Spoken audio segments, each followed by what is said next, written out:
Good evening, councillors, and welcome to this meeting of the Planning Committee, which is being undertaken virtually in accordance with recently enacted government regulations during the current coronavirus pandemic. I'd particularly like to extend a warm welcome to Councillors Wright and Hannaford, who are new members of Planning Committee. Before we start the meeting, can I please remind all members of the following? You mute your microphones when not speaking. Please remain focused on the topic being discussed. Please try to avoid repeating points which have already been made. Please avoid interrupting other councillors and respect the position of the Deputy Chair. At the beginning of each item, I will ask councillors who wish to speak on that item to indicate through the blue hand signals, primarily followed by physical hand raise on camera, and I will keep a note of them, as will the Democratic Services team. I will then call councillors in the order in which I have them listed. The method of voting will be by roll call to ensure clarity. Members, I will remind you of this when we get later into the meeting. Please remember that this meeting is still being broadcast in the normal way via Facebook Live, and that the public can hear what is being said and decided on and can see councillors as well. Please therefore take care to prevent any background distractions, and should you need to step away from the screen for any reason, to stop the video feed. With these matters in mind, can I call on Mark Devon to do a roll call of all councillors and officers to ascertain who is in attendance? Thank you, Chair. And could please, councillors, state that you're present when I call your name, please? As Councillor Williams. Present. Thank you. Councillor Bialik? Present. Thank you. Councillor Branston? Present. Thank you. Councillor Fole? Present. Thank you. Councillor Gassane? Present. Thank you. Councillor Hannaford? Present. Thank you. Councillor Harvey? Present. Thank you. Councillor Mrs Henson? Present. Thank you. Councillor Michael Mitchell? Present. Thank you. Councillor Morse? Present. Thank you. Councillor Sparks? Present. Thank you. Councillor Sutton? Present. Thank you. And Councillor Wright? Present. Thank you very much. I just do the officers in attendance as well, please. Director Bindu Arjun? Present. Thank you. Assistant Service Leads, City Development, Roger Clotworthy.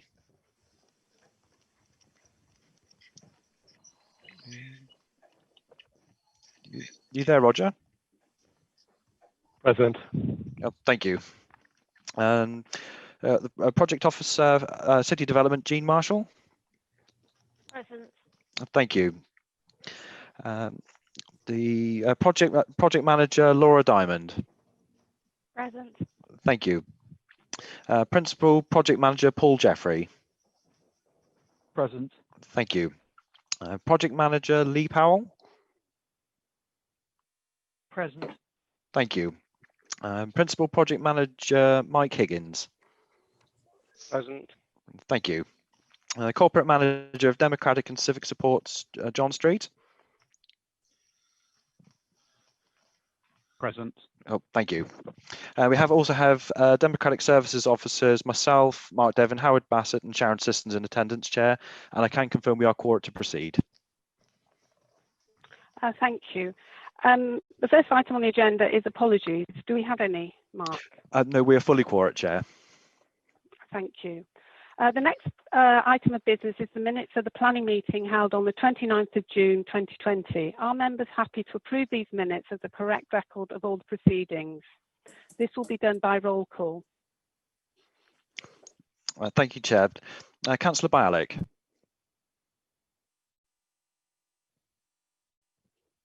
Agreed. Thank you. Councillor Branston. Agreed. Thank you. Councillor Fole. Agreed. Thank you. Councillor Gassane. Agree. Thank you. Councillor Hannaford. Agreed. Thank you. Councillor Harvey. Agreed. Councillor Henson. Agreed. Thank you. Councillor Mitchell. Agreed. Thank you. Councillor Morse.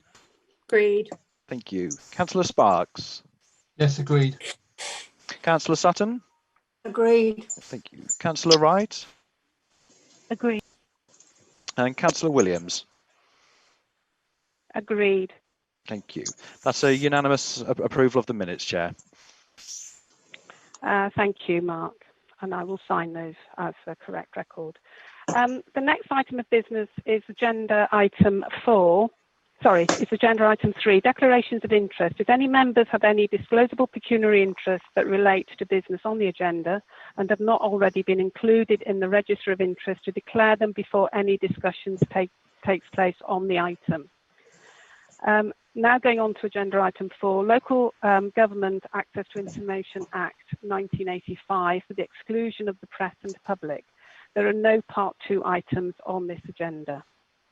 This now takes us to item 5, and I'll ask John Street to make the presentation. Thank you. Deputy Chair, members are reminded that the petition entitled Save Our Historic Exeter was presented to the council meeting on the 21st of July. As it had over 2,000 signatures from an EX postcode, although it had a total of over 4,000 signatures in total, the petitioner was able to speak at the meeting for 5 minutes. During that presentation, the speaker made reference to a proposed development in the city, at which point the Lord Mayor ruled that no debate should occur at that council meeting that evening, but that the matter be deferred for consideration of the petition to this committee. Therefore, the committee is asked to consider the contents of the petition, but may I also reminded that at the same council meeting, the council approved several minutes of the executive relating to the Greater Exeter Strategic Plan, both in terms of policies and, in terms of staffing and policies which have been approved for consultation, together with the resources required to develop an Exeter's local plan team as and when the council's finances permitted. Can I therefore finally draw your attention to the recommendations contained in the report on page 26 of your agenda, and also point out that whilst I'm more than happy to answer any questions on the management of the petition itself or the scheme itself, the petition scheme, I would defer to my colleague Jill Day, who I believe is on the call this evening, for any issues relating to the matters contained within the report itself, i.e. the planning policies.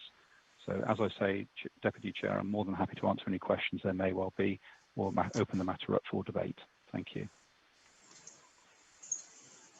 Thank you, John. Do any of the planning committee members have any questions for clarification? There will be a discussion afterwards, but we have clarification first.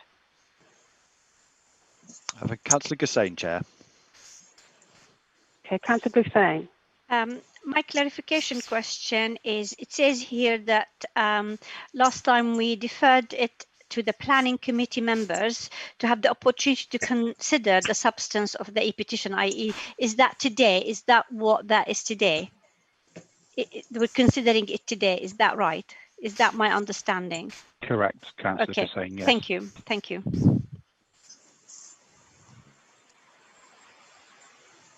Do we have any other members seeking clarification? Councillor Morse, Chair. Right, Councillor Moore. I suppose my concern is that in debating this in any way, we predetermine any local plan or any applications that come before us in the same way we would have done at the City Council meeting. So I'd like some clarification on that, really. I think we're just looking at the actual content of the plan of the petition that's there. Yeah, I suppose sorry. The petition itself does not make any reference to a planning application. The reason it was deferred to this planning committee was that as I understand it, was that the petitioner mentioned it during his 5-minute speech at the full council meeting. So the Lord Mayor decided it would be inappropriate to consider it there. So it's the principle of what's contained within the petition itself, which is before you this evening. I suppose I'm still mildly uncomfortable with not saying the wrong thing, to be honest. I think we just have to be mindful that we do not mention specific planning applications, because that would be deemed to be potentially predetermination. Yes. As would any mention of any specific sites that may come forward. I suppose I'm confused, really. I think I might just abstain from this item so I don't do anything stupid. Chair, if it helps, if I may. So the petition makes reference to policies, and in any event, this committee can't determine policies. It would have to be recommendations, obviously, to council, because council is the only body that could change policies. So any subsequent application that came through would only be considered under the council's existing policies, up until a point that we obviously had new policies that we would have to send through to council for approval. I'm not sure if that helps Councillor Morse. Councillor Morse, does that help? I think I understand what's trying to be said, and I also understand the petition has been very careful not to say specific things. I just worry that we might be led into an area we shouldn't be. I understand what everybody's saying. I think I'm just it's a big trap. It's what it feels like at the moment, that in which someone with a mouth like mine might say the wrong thing. I wonder if it would help if we focused on the recommendations, if we have those up again, if that's possible.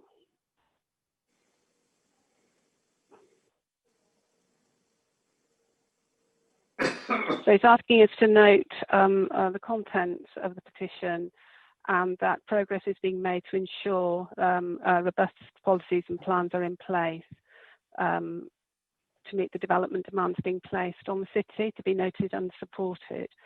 So if there are no further questions for clarification, I suggest we move into the debate. So are there any councillors who wish to speak on the application? Excuse me, Chair. I asked to speak on on the petition. Chair, don't forget you have Councillor I Diana asked Moore, to speak under standing orders, Chair. All right, thank you. Apologies. Yes, Councillor Moore, if you'd like to go ahead and speak on that. Thank you. First, I would like to congratulate residents on their petition, because it's quite a significant achievement to secure 4,000 signatures, of which 2,000 are Exeter residents.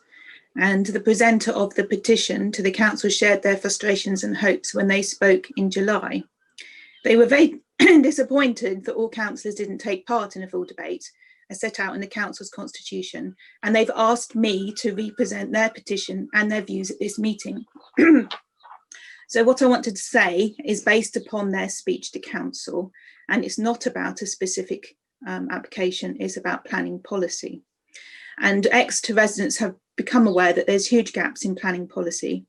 Of course, as set out in the report, we know there is a local plan, supplementary planning documents, and these operate in the context of the National Planning Policy Framework. But the local documents have gaps in them, some are out of date and don't meet the city's current or future needs. Nor does the local plan demonstrate a 5-year housing supply, and which means it can be ignored when developers appeal against council decisions. The local plan describes Exeter as low rise in effect, but we've seen many buildings going up, particularly very high rise buildings, without any respect for historic Exeter, which brings no public benefit, only benefit to investors. It is helpful to remind ourselves that Exeter is one of 5 historic city centres recognised by the Ancient Monuments and Archaeological Areas Act. Developers have to pay money for historic assessments, light surveys, noise surveys and sustainability surveys. And residents are concerned that Exeter City Council has not enough resources to give them proper scrutiny. Residents have explained to me that when they take on the responsibility of owning and caring for a listed building, that when a developer impacts their property, it is they and not the developer who are legally and financially responsible for proving and trying to mitigate the impact of this neighbouring development. So this leaves us having to take developers' claims and conclusions at face value. And inevitably, what is proposed is overwhelmingly about profit. And that is a fact, as the national planning policy requires councils to ensure viability including developers' profit. So it's not concerned about protecting Exeter or its heritage or its long-term vision.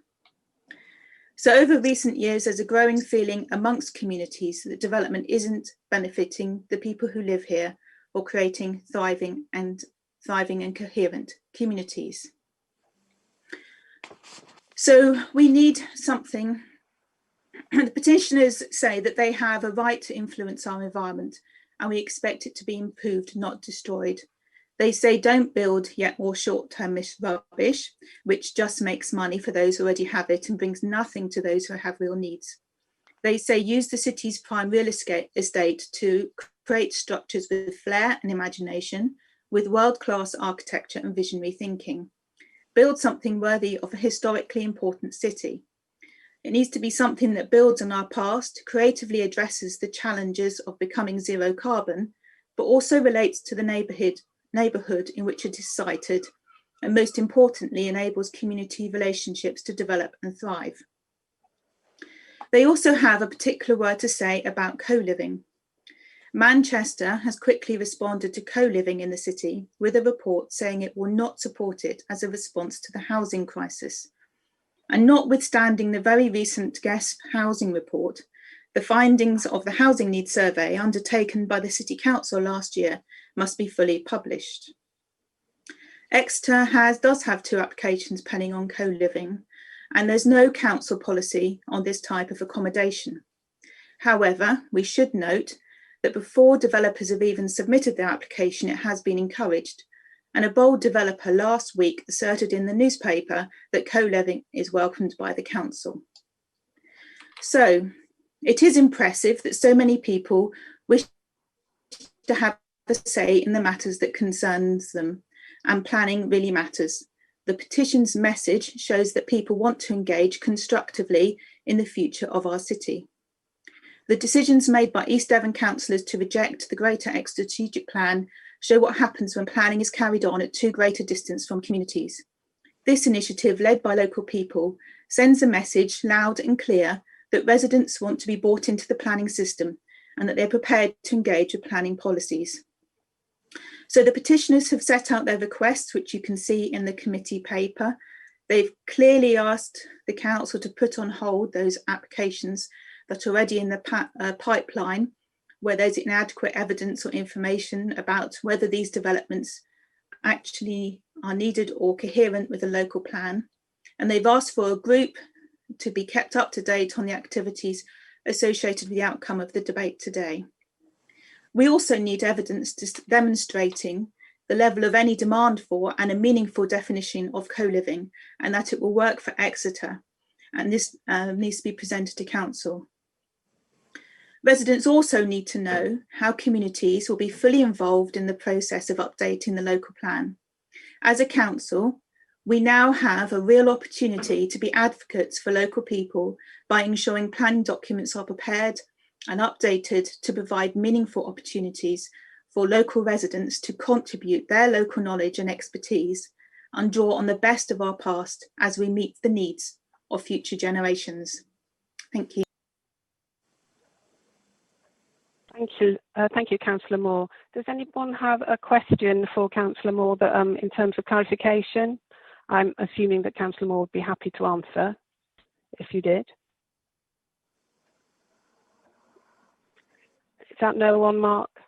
No, but I've got hands up, I believe, for the debate. Okay. Is that Councillor Gassane and Hannaford? Is that hands up for the debate questions? Yes, that's right. Thank you. Okay, we will now move into the debate of this particular agenda item. So can you advise me, Mark, was it Councillor Gassane or Councillor Hannaford first? Councillor Gassane first, then Councillor Hannaford, then Councillor Ryde. Thank you. Again, like Councillor Moore, I very impressed with the petition and the thoughtfulness that went through it and into it. But my only consideration, I think what is missing there is the fact that the petitioners don't fully understand that the council, there are things outside the control of the council. There are things that are outside. We're not the council is not the authority that does the framework of the national planning regulation. We just adhere by what is determined by the council. There are sometimes things the council cannot do anything about, although we support a lot of the issues that has been raised in that petition. We certainly have, for example, agree with the quality of homes, that what the homes should look like. They should be sustainable, they should be environmentally friendly, etc., etc. The spaces, green spaces, all of these things, I can't see that we have much difference with the petitioners, but that we are constrained by the resources that is available to us as a council, and also by constraints by national policies that are already there. Thank you.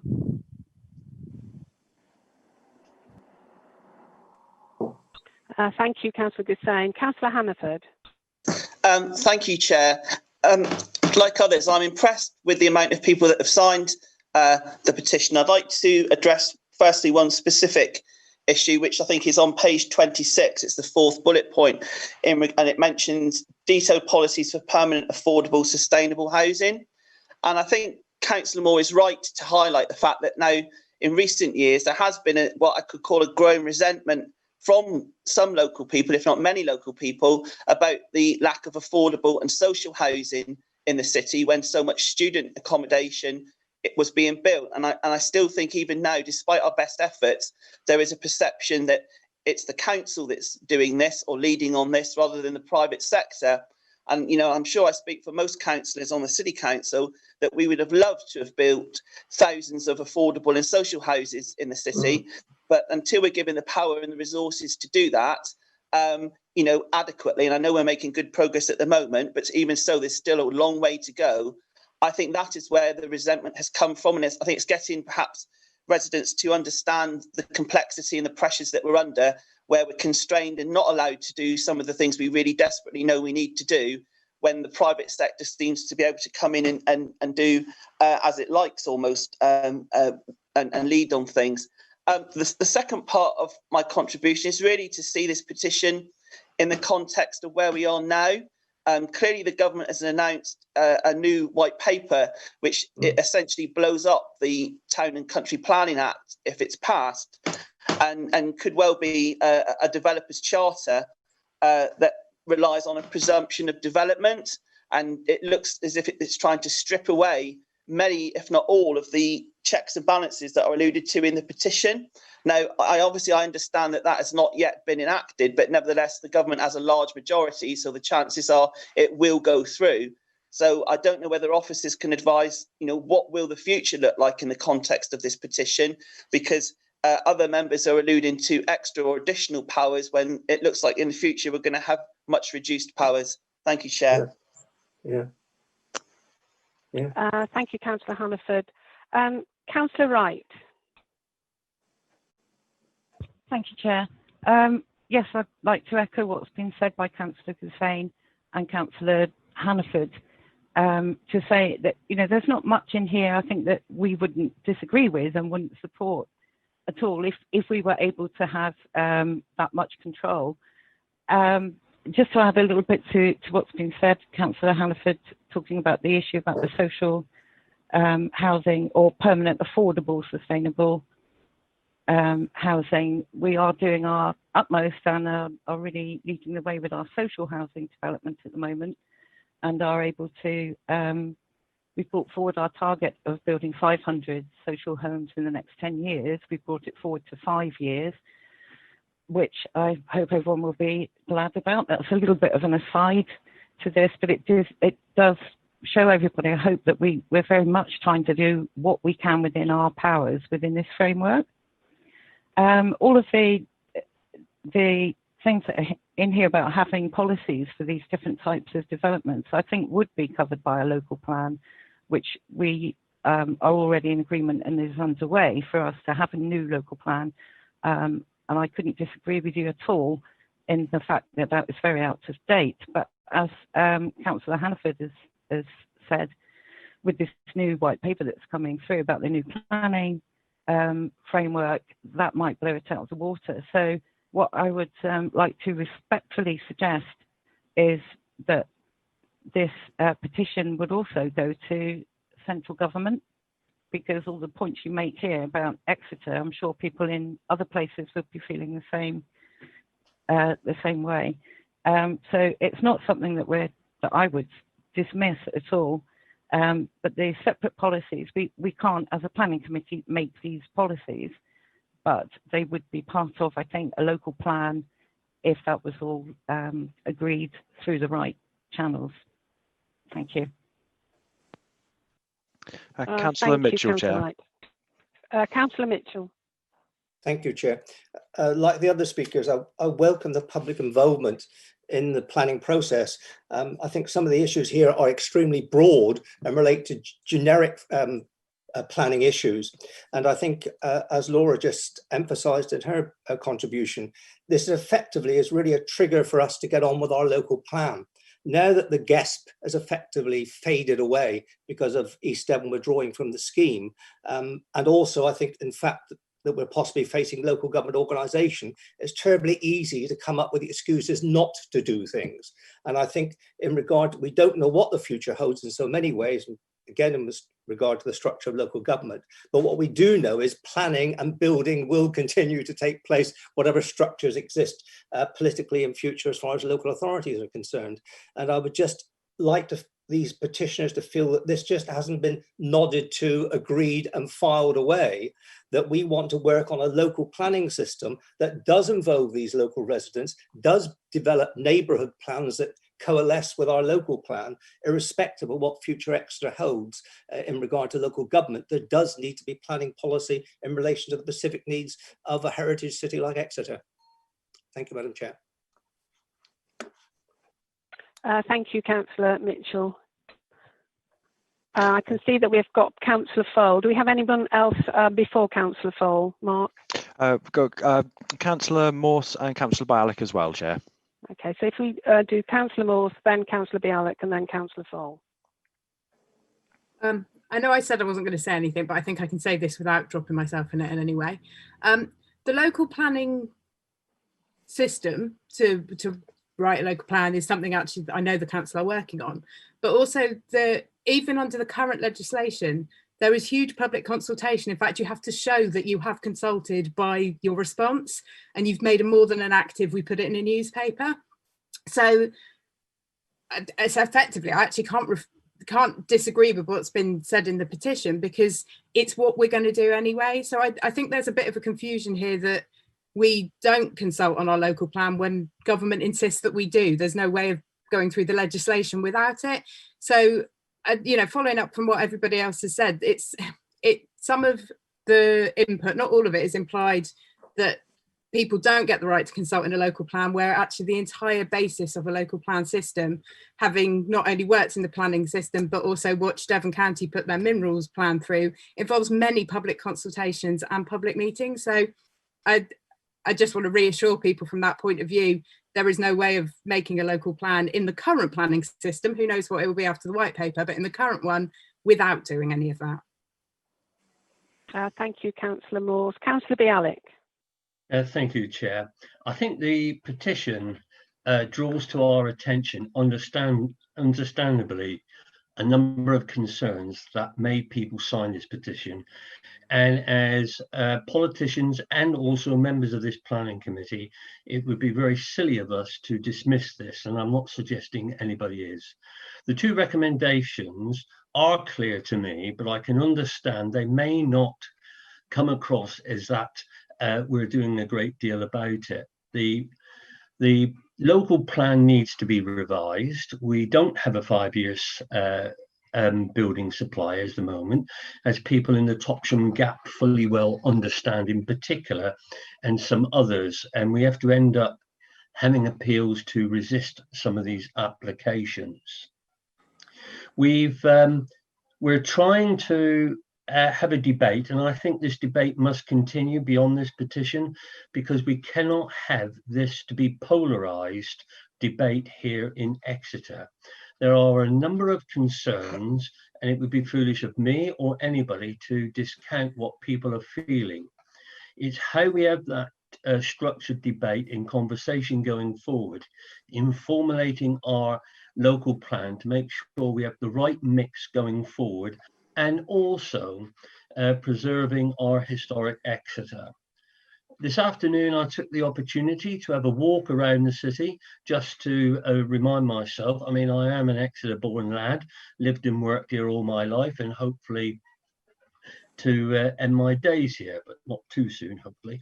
And I obviously care about Exeter as much as everybody else do. I don't think anybody has the main sort of thing on that. So what I would say is that in taking these plans forward and doing our local plan consultation, we have to open that up. And that is the sort of commitment I would give to work with within the council to make sure that we can take people with us on our journey. Hopefully, we all won't agree all the time, but hopefully to take people on that journey. It's very important that we secure Exeter's future properly. Thank you, Chair. Thank you, Councillor Bialik. Councillor Fall. Yes, thank you, Chair.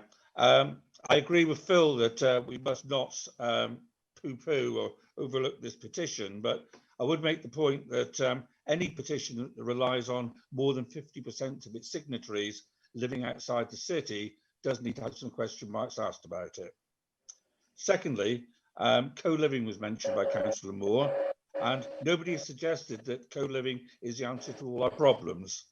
It can, however, be part of the solution, and I think that's what's been pointed out. And thirdly and lastly, Michael made the point about the gas almost being dead in the water. That would have been caused due to full public consultation. But as Emma's pointed out, any local plan, and there is a current local plan being worked on as we speak, that will have to be part of full public consultation as well. So there ain't a lot in this petition that we aren't already addressing and shouldn't be afraid of, I don't think. Thank you, Councillor Councillor Henson.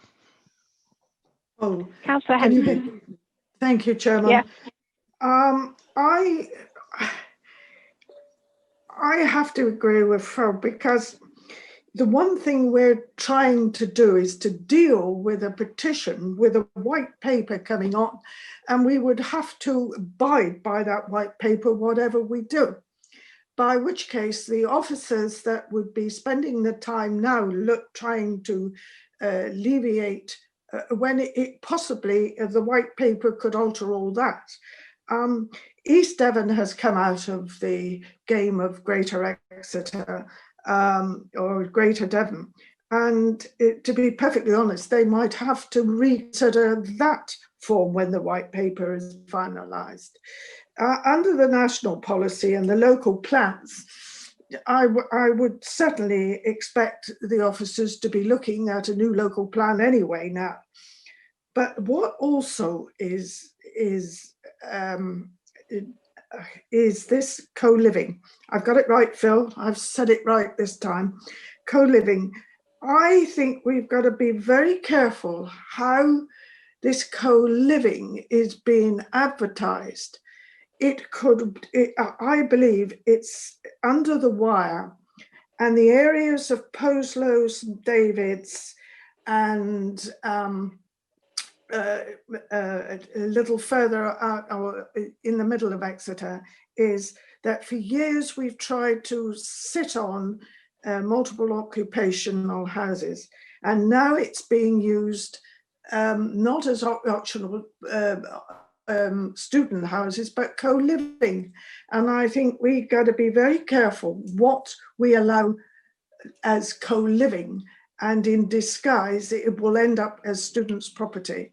And I say that with the goalposts are being moved, and I'm just a little concerned about that. But as for the petition, I think people's taken time to look, but they are concerned, else there wouldn't have been a petition of this size come before us. But I think it would be unwise to go ahead before we know and the white paper is finalised that as national policy and local policy. Thank you, Councillor Henson. Are there any more speakers, Mark? No other hands raised, Chair. Okay, thank you very much. If there are no further points, I'd like to ask a member to move the recommendations and for a seconder. I'll move the recommendations, Lord Mayor. Councillor Biodiversity. Do we have a seconder? I'm happy to second, Chair. Thank you.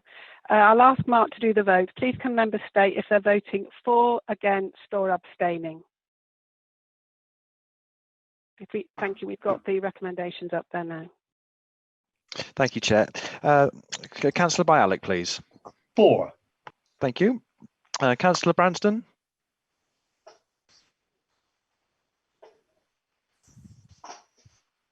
Councillor Branston.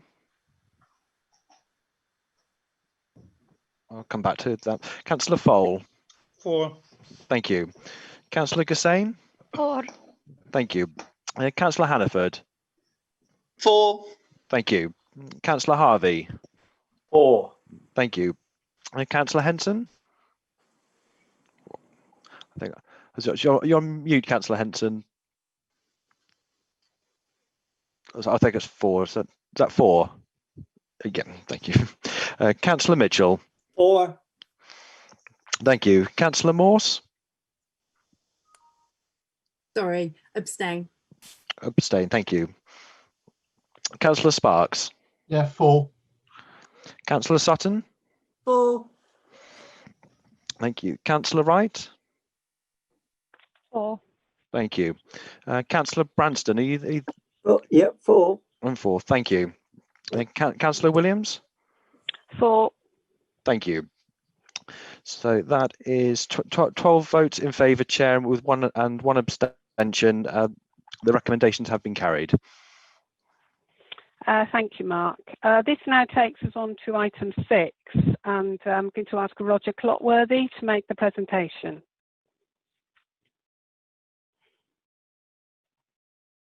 Thank you, Chair.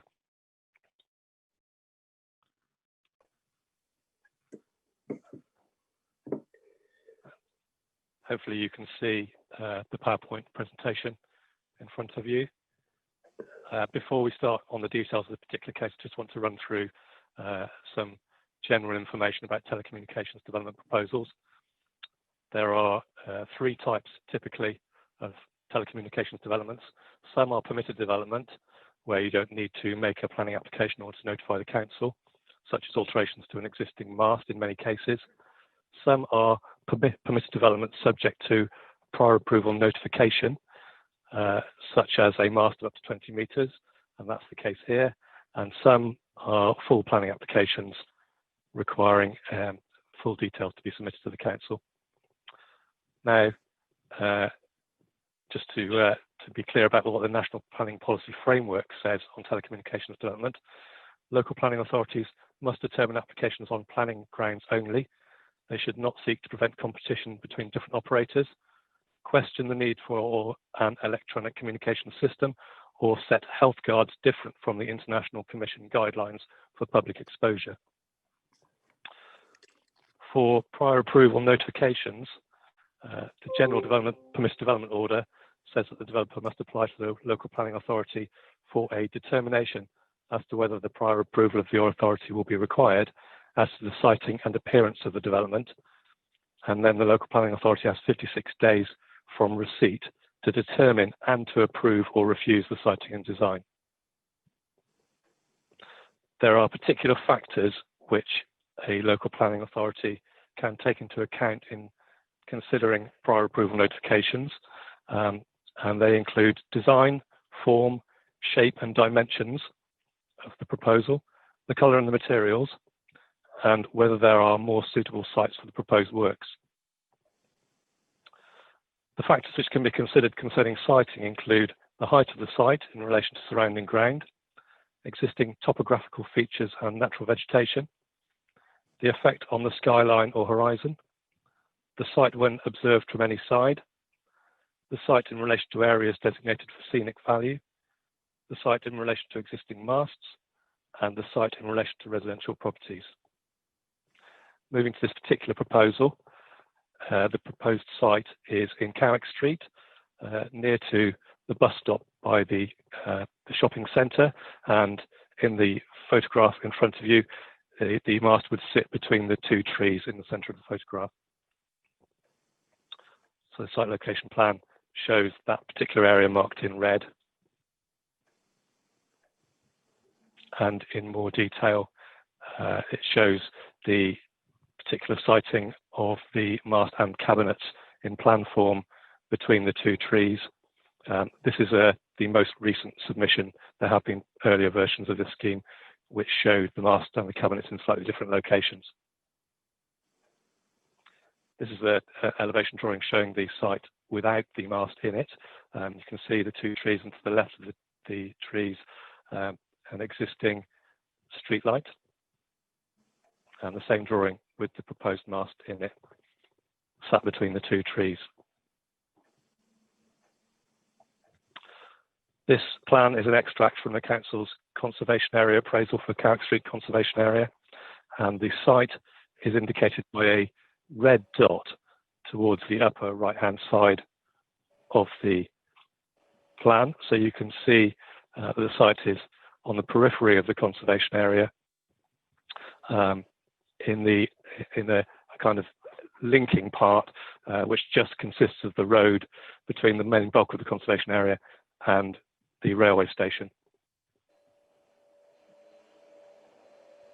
What follows are a series of photo montage pictures submitted by the applicant to illustrate the potential visual impact of the proposal. So they are photographs with the proposed mast superimposed on them. So you can see it there very clearly in the centre of the photograph. And from a bit further back in Carrick Street, you can see the relationship with the cathedral towers in the distance. And looking the other way, looking out of the city on Carrick Street. And again from the side road. And from the opposite side road. This is from looking from a further distance away, looking towards the city centre along Carrick Street. Looking in the opposite direction. And looking from even further back in Carrick Street. So that's a range of views that you might get of the proposed mast. And if any members want me to, I can go back to any of those photographs later. Now, the cell search area is very limited. The plan or the overhead aerial view on the left-hand side of the screen shows a circle of the area that the limitations of the area that the applicant had to search for to find a site that would provide the required coverage. And the actual application site is right in the southern side of that circle, at the bottom of the picture. And it's not particularly clear, but on the right-hand side, you have another cell search area coverage picture with the application site as a tiny pink dot in the middle of a red circle, and that red circle being the area where the site search area to find the appropriate site for a mast that would give the coverage necessary or needed to serve the network. The red areas being areas where there's poor coverage at the moment. Just a few more photographs. These are photographs taken by City Council officers without the superimposed mast on them.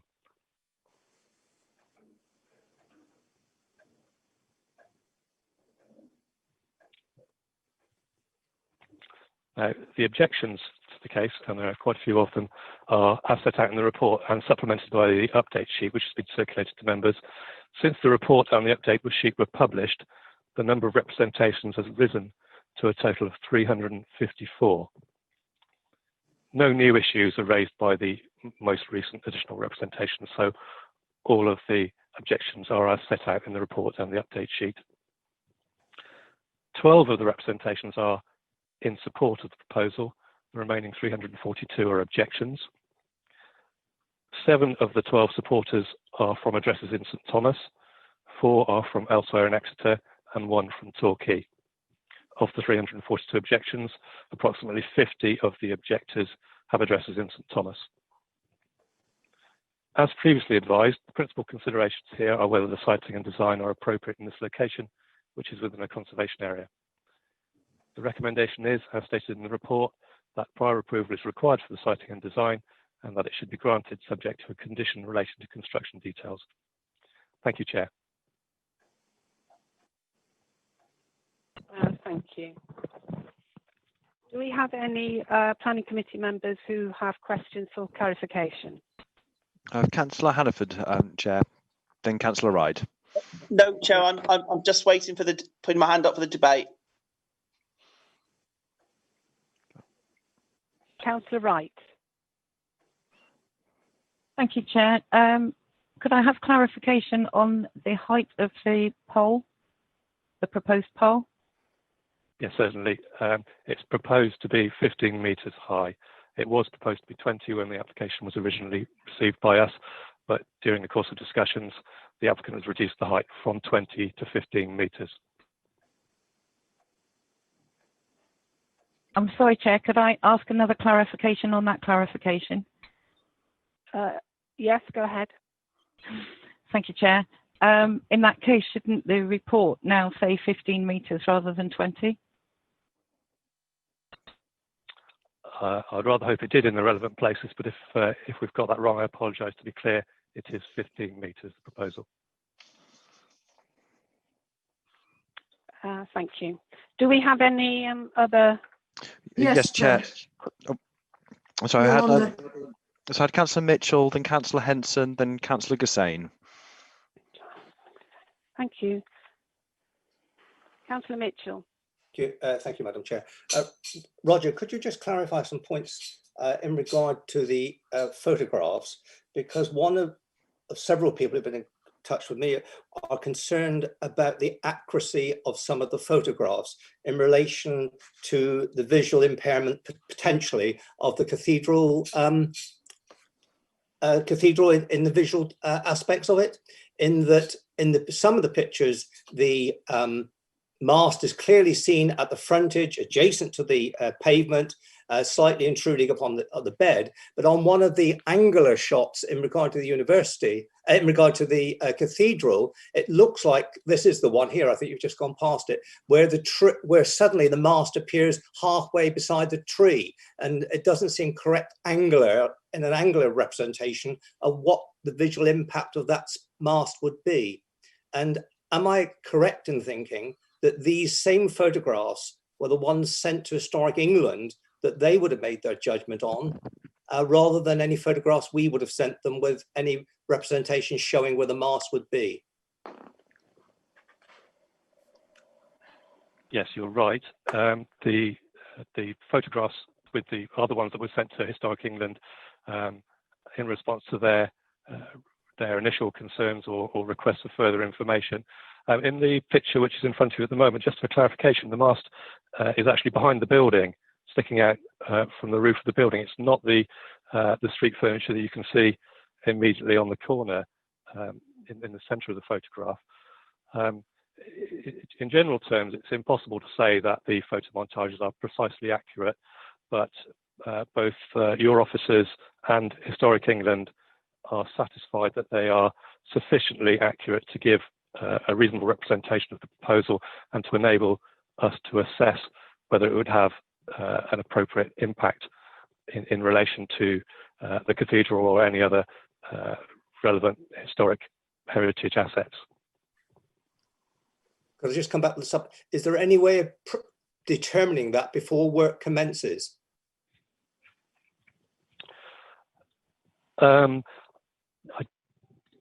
I don't think there is, in a sense that we've looked at this very carefully because we were aware that there'd been criticism, and we are satisfied that the representation is sufficiently accurate to make an assessment. And should members approve this today, then there'll be no further mechanism for asking for revisions to that or for seeking further clarification. Thank you, Madam Chair. Thank you. Councillor Henson. Thank you, Chairman. The last speaker, I was precisely going to ask the same. If you're coming from Carrick Street towards the bridge, it's been carefully, the cathedral is being carefully sort of not sort of being put there, and it's almost as if, you know, you're putting out. I feel it's very What's your tall. question, Councillor Henson? Question is that 50 feet? I'm still on feet, so if you excuse me being not catching up on meters, but if it's 15 meters, it's roughly about 50 feet, I presume, if my maths are correct. Yes, approximately, yes. Yes, approximately. I feel that we are, the question is really, have we been rather economical with the actual photograph hiding behind a tree rather than cutting the cathedral out as you come along Carrick Street? That's my question, really. Thank you, Chair. In response to that, I have visited the site on a number of occasions, including today, to try and assess this. And I acknowledge what you're saying, because the photographs are taken from the other side of the road. If you're on the left-hand side of the road approaching the city, then actually the cathedral is partially obscured by the trees already, and so you don't automatically see the cathedral and the proposed mast in exactly the same view. But inevitably there will be views, as you can see from this particular photograph, where you can see the mast and the cathedral towers in your same view. Thank you. Councillor Dufresne.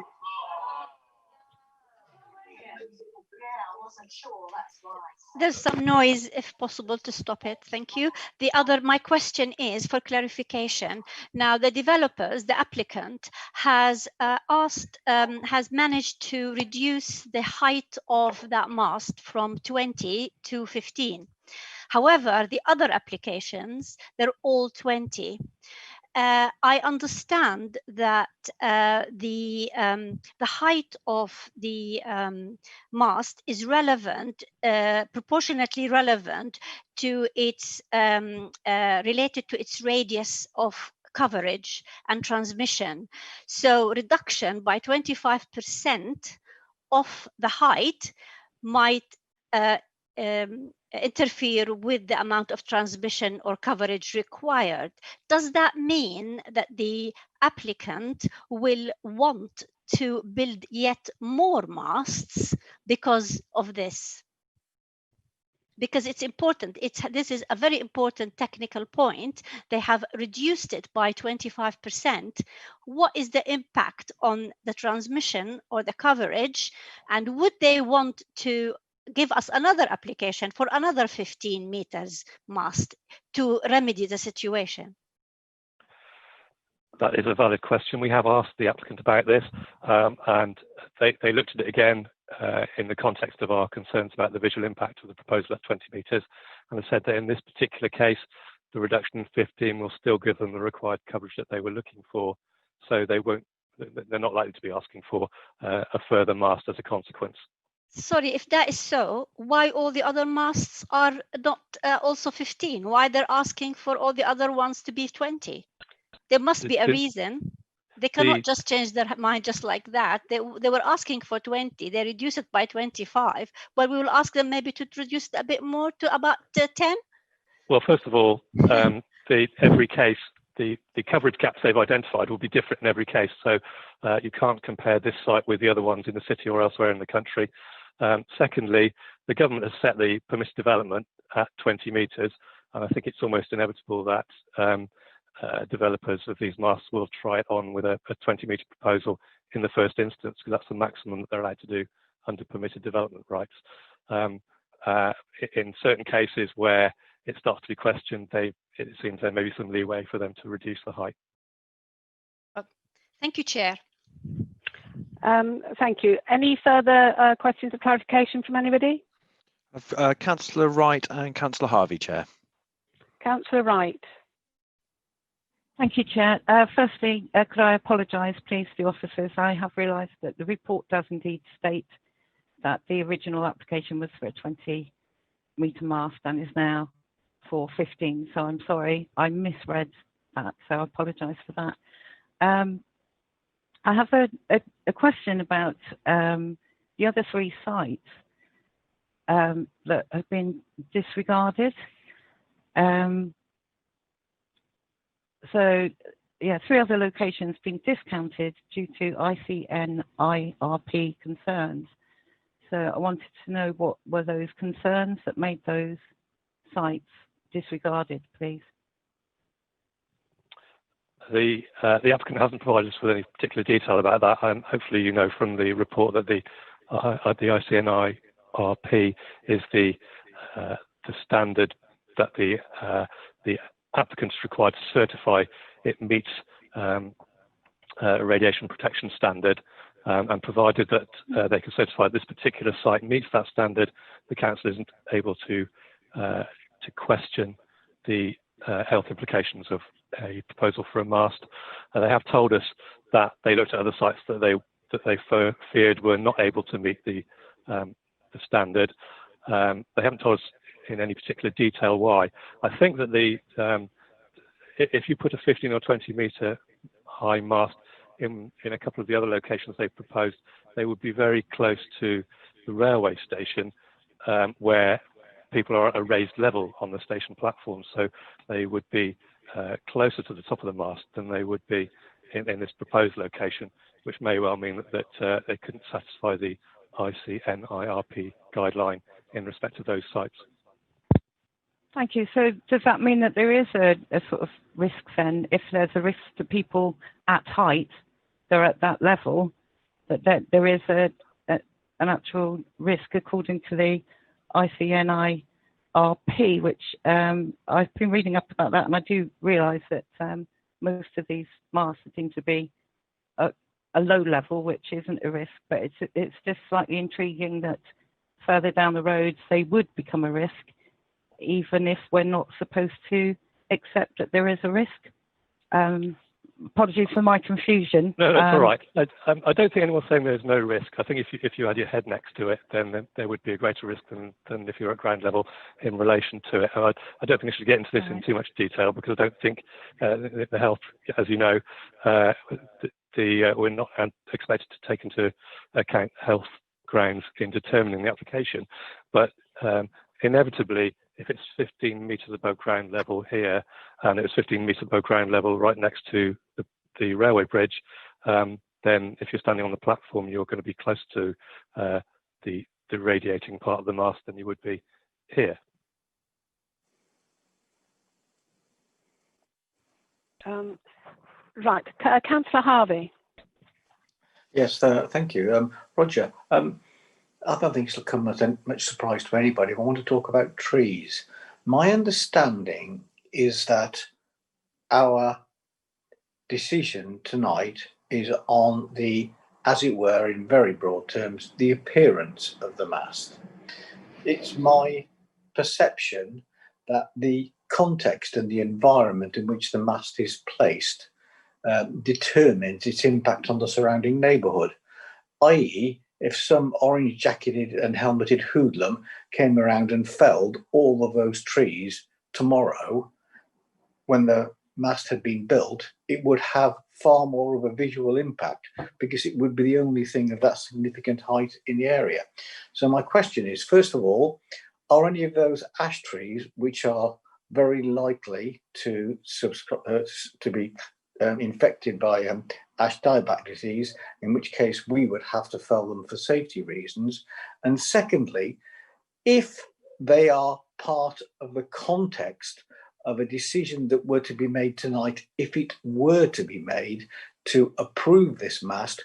Could we place a TPO on those trees because of that reason, in order to prevent any future developer, if any future development came forward on that site and required, for example, felling of those trees? So 2 questions. One, are there any ash trees there that we might need to fell? And secondly, can we put a TPO on them to keep the trees there in case anybody else wants to fell them for any other reason? Thank you. Yes, I'm afraid I don't know whether there are any ash trees there that are likely to need to be felled. The site is in a conservation area, which means that there is already a degree of protection to the trees. If they were, if anyone wanted to fell them, then they would have to give us 6 weeks notification, and during that period, we could consider whether or not to place a tree preservation order on them.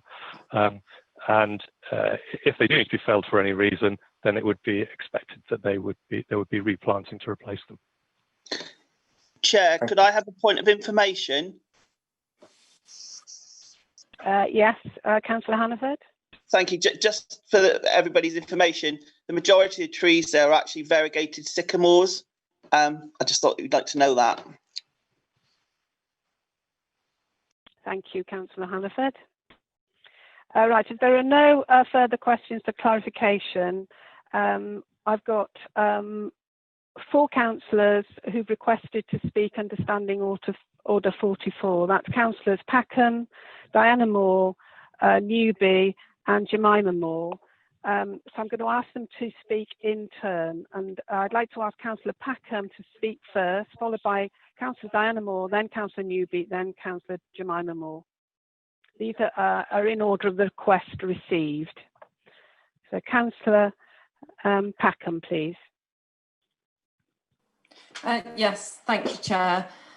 Yeah, I am attending the meeting today to speak against the planning application on behalf of the many St Thomas residents that I represent on the City Council.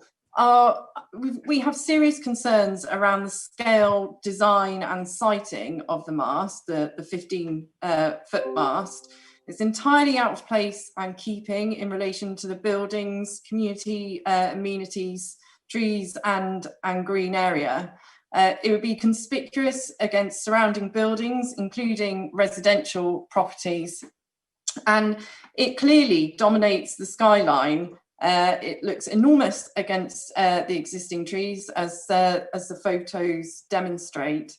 And for those of you who don't know St Thomas well, and west of the Exe is the best side of the river, St Thomas Precinct is really at the heart of the community, and it's loved by the residents. It's used frequently, and actually attracts many people from outside of the city as well. And quite frankly, the mast is going to be, if agreed, is going to be an eyesore in an area which is it is a welcomed, relatively small but green space that provides some of the character that we love in St Thomas.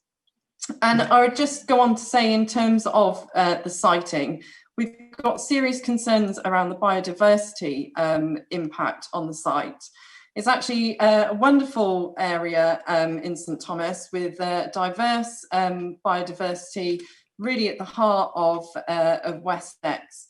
And for those of you who haven't been to the site, there's a wonderful array of birds that nest and group in and around the trees and the area of the precinct, particularly pied wagtails. And for those of you who may not be aware, UK pied wagtails are faced with long-term decline in the UK, and they're wonderful birds. And this isn't just my own view, but the British Ornithology Trust will support the assertion that UK wagtails are in long-term decline.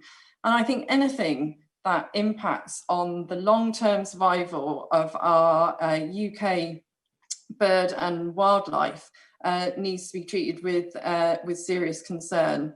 And as we know, all birds are protected under the Wildlife and Countryside Act, and indeed wagtails in particular are protected. Now, Devon Wildlife Trust confirms sightings of the pied wagtails on the site. And indeed, if you speak to any St Thomas resident, they will also support the sightings, and not only of pied wagtails, but of many other bird wildlife in the area.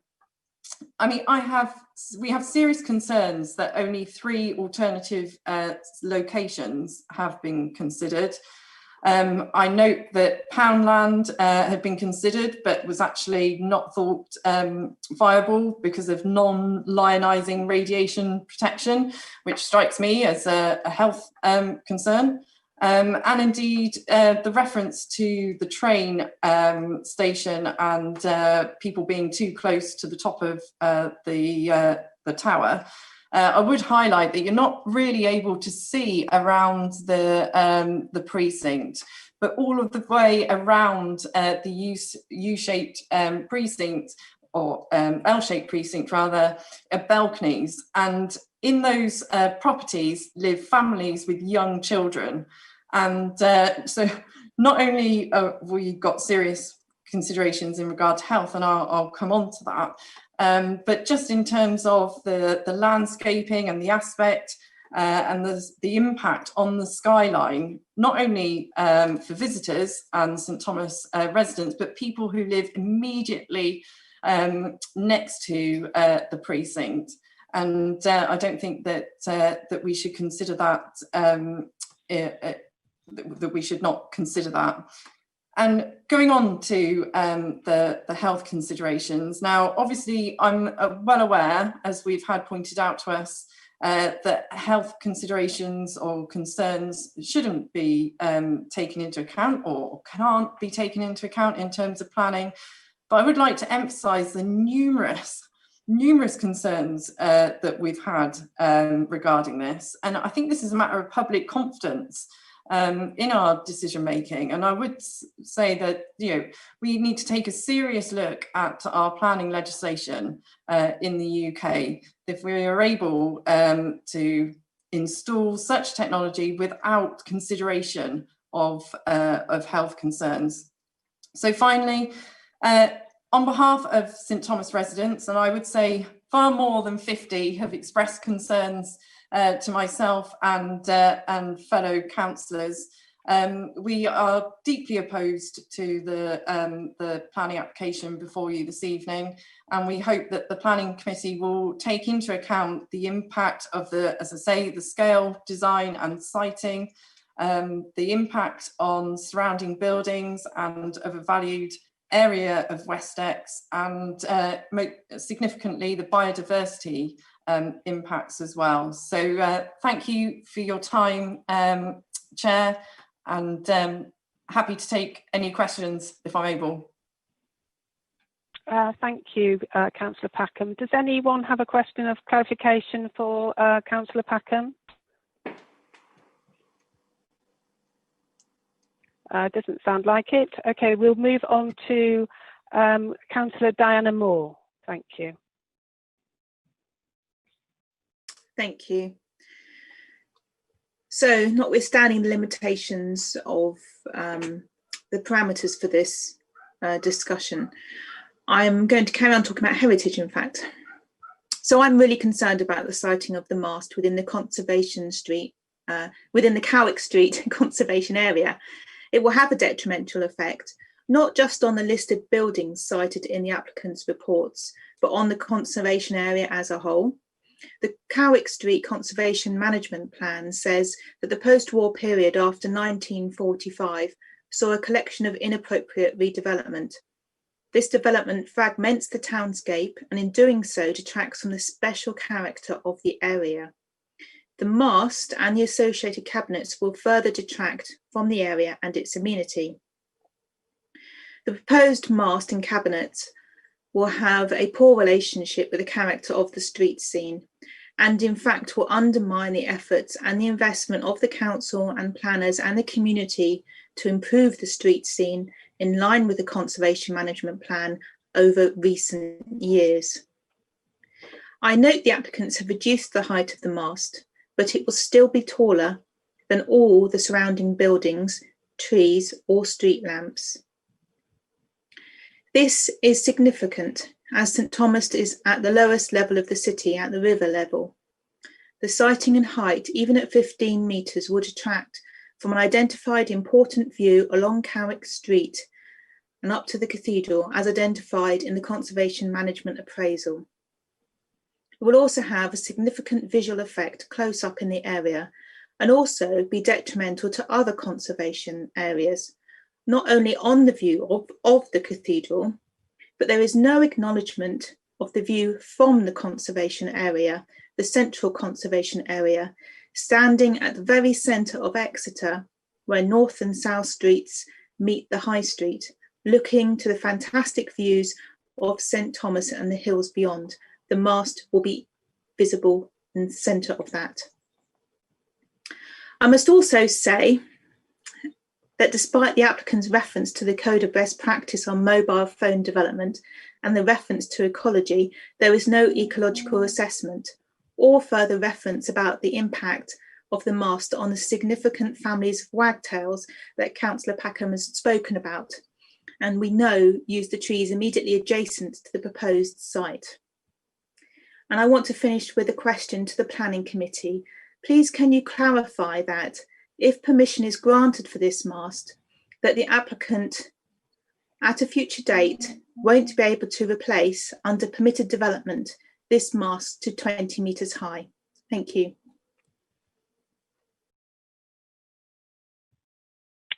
Thank you, Councillor Moore. Could I have Councillor Newby now speaking? Thank you. Thank you, Chair. Thank you, Committee. I concur with what my two colleagues have said, reference the wildlife. I'd like to also add, I believe my memory serves me right, and I'm sure Councillor Sutton could enlighten us, that we have beehives around the city dotted on some of the office roofs. I believe it is correct. My understanding from EMF is that this could have an adverse effect on their movements. And I know from Natural England that they are concerned, like the wagtail, about the environmental effect on our bee population, which is crucial to our survival, believe it or not. They're the guys that go around and pollinate your fruit and veg.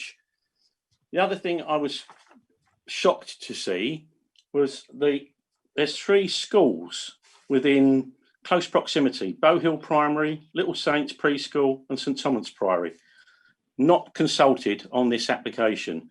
That I find distressful and in bad taste. They should have had the right to voice their opinions. There's also the ICNREB certificate. This certificate is not intended as a guarantee that the mast in question meets any particular standard or emissions.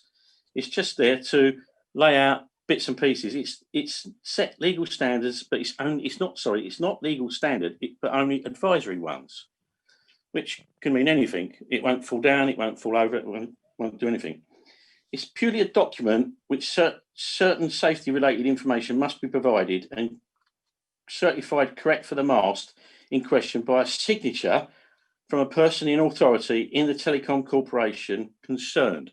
So you've only got to get someone in their management side to sign it off and it's all kosher. That I find slightly iffy.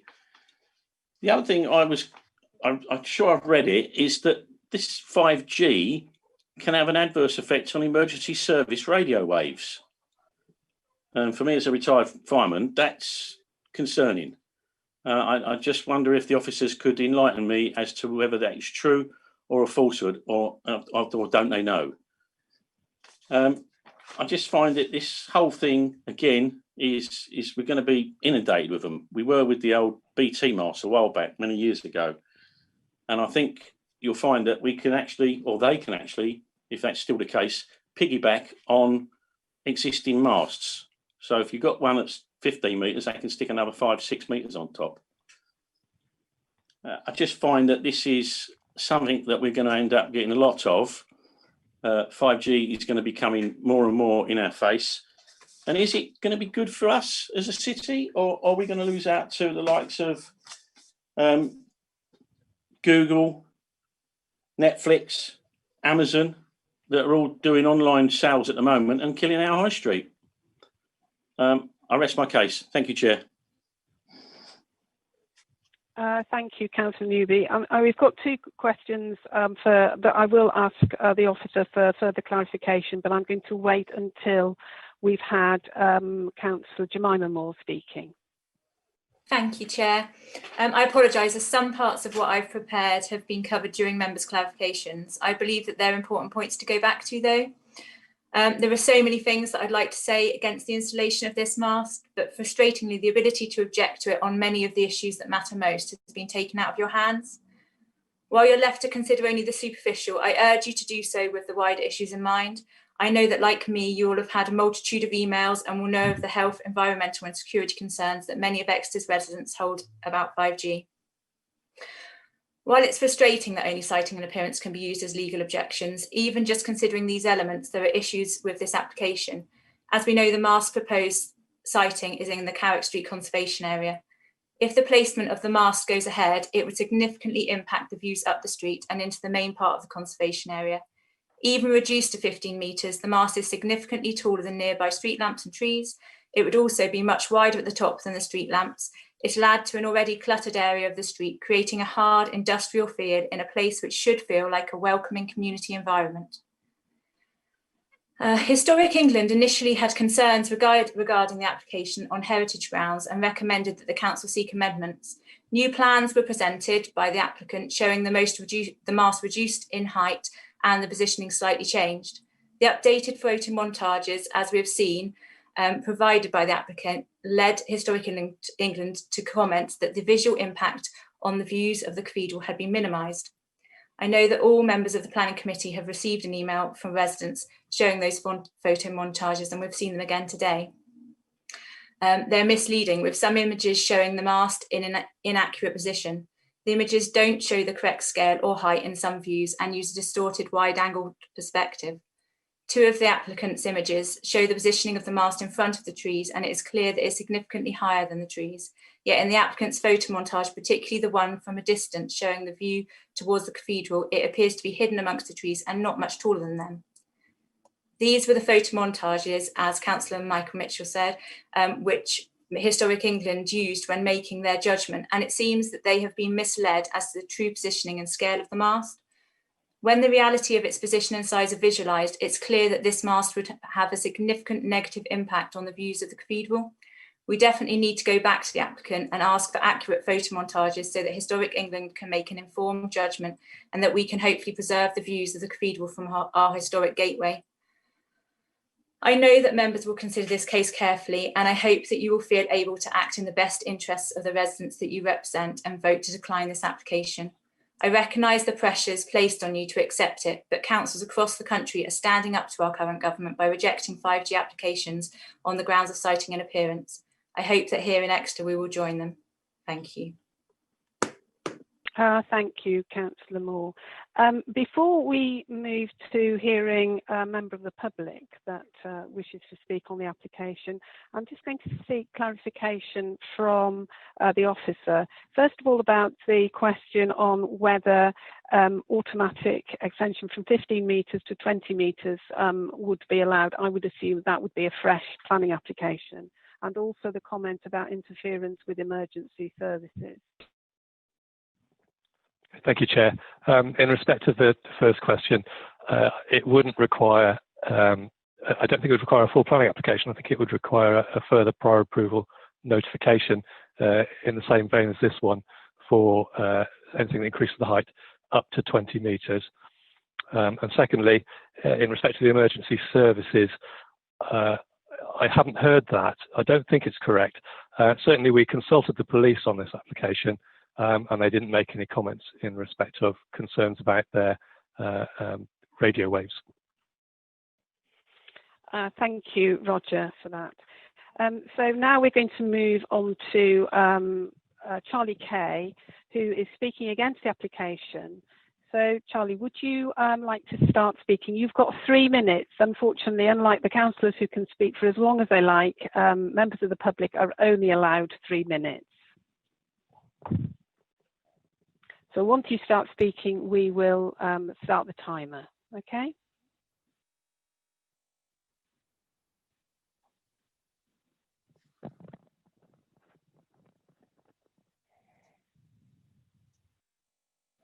Are you there, Mr. Kay?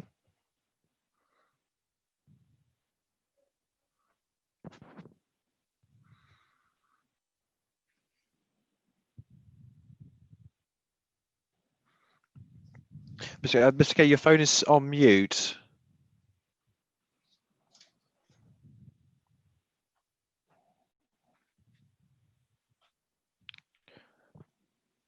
Could you try *6?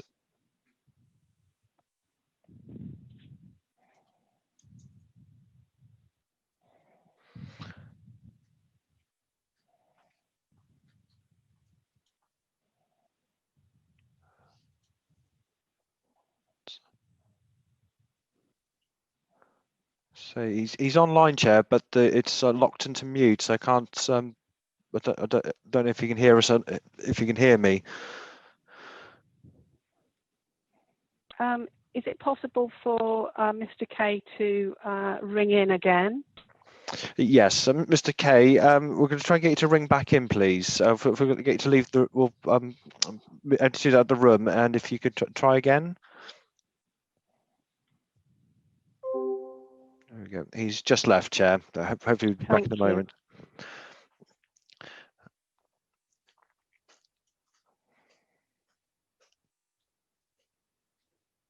Let's give it a moment. Hopefully he'll come straight back in.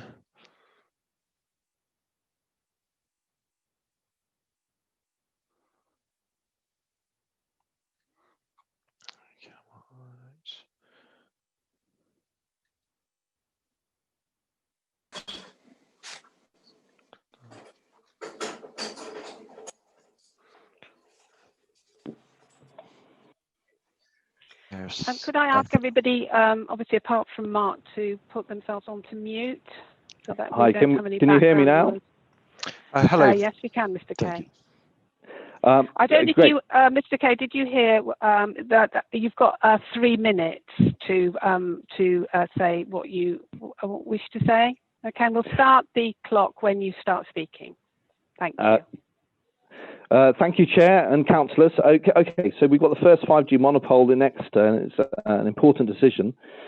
The big elephant in the room, which we can't talk of, is now we know that 5G is a toxic pollutant. It is completely untested technology. There's 2 judicial reviews pending. It's a proven carcinogen and causes bee colony collapse and infertility. The science is without question, which is why, of course, you can't discuss it on public health grounds. And also, why does Hutchison 3, the applicant, refuse to tell you about the radiation exclusion zones and safe distance of the mast that will affect residential, pedestrian, retail, and social areas? But what we can reject it on, as you know, is siting and appearance. This isn't your normal telecom mast. It's, as you know, it's 50 meters high. It's an ugly thing. Extremely prominent, large piece of industrial infrastructure that will dominate Exeter and St Thomas's skyline. All of you have received the evidence that shows the comparison of real photos of the mast to those that Hutchison supplied. And it does indeed obscure the view of the cathedral. If Roger can please show us the photo we've sent him that shows this. Now, we are being misinformed by the applicant.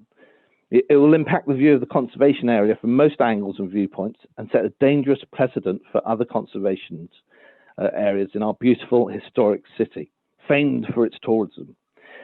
Regarding the existing topology, horizon and skyline, the sheer height of the proposed monopole will loom high above and totally dominate the surrounding community of St Thomas, including the amenities, businesses, residential and conservation areas, intrusive and overbearing, completely out of scale, 3 times taller than houses and ground level shops. To live, shop and spend recreational time under this pole would seriously affect the whole ambience of the area. The siting and design and appearance is therefore completely inappropriate for St Thomas. And as we've already seen, there's 3 primary schools, 2 preschools and a nursery, which have not been duly consulted. I could go on, but let's just put this all aside for the moment. Other developments have come to light, and if the councillor could ask, I could tell. The reason I'm here is because of what I call the rocking chair test. When I'm old and decrepit, sitting on my rocking chair on the porch, and all I can do is reflect on my life, I don't want to have any regrets. I want my children and grandchildren to know I took a stand and stood up for them and their future well-being in Exeter. So I ask you, councillors, to take the rocking chair test with me, to find in your heart the right answer, to take back some local democracy, to uphold your duty of care to us, to be a voice for the bees, the unborn children, and your constituencies. This is our asbestos and cigarette smoking, and to refuse this application on aesthetic, your time is up appearance, now, and Mr. sighting. Kay. Thank you very much.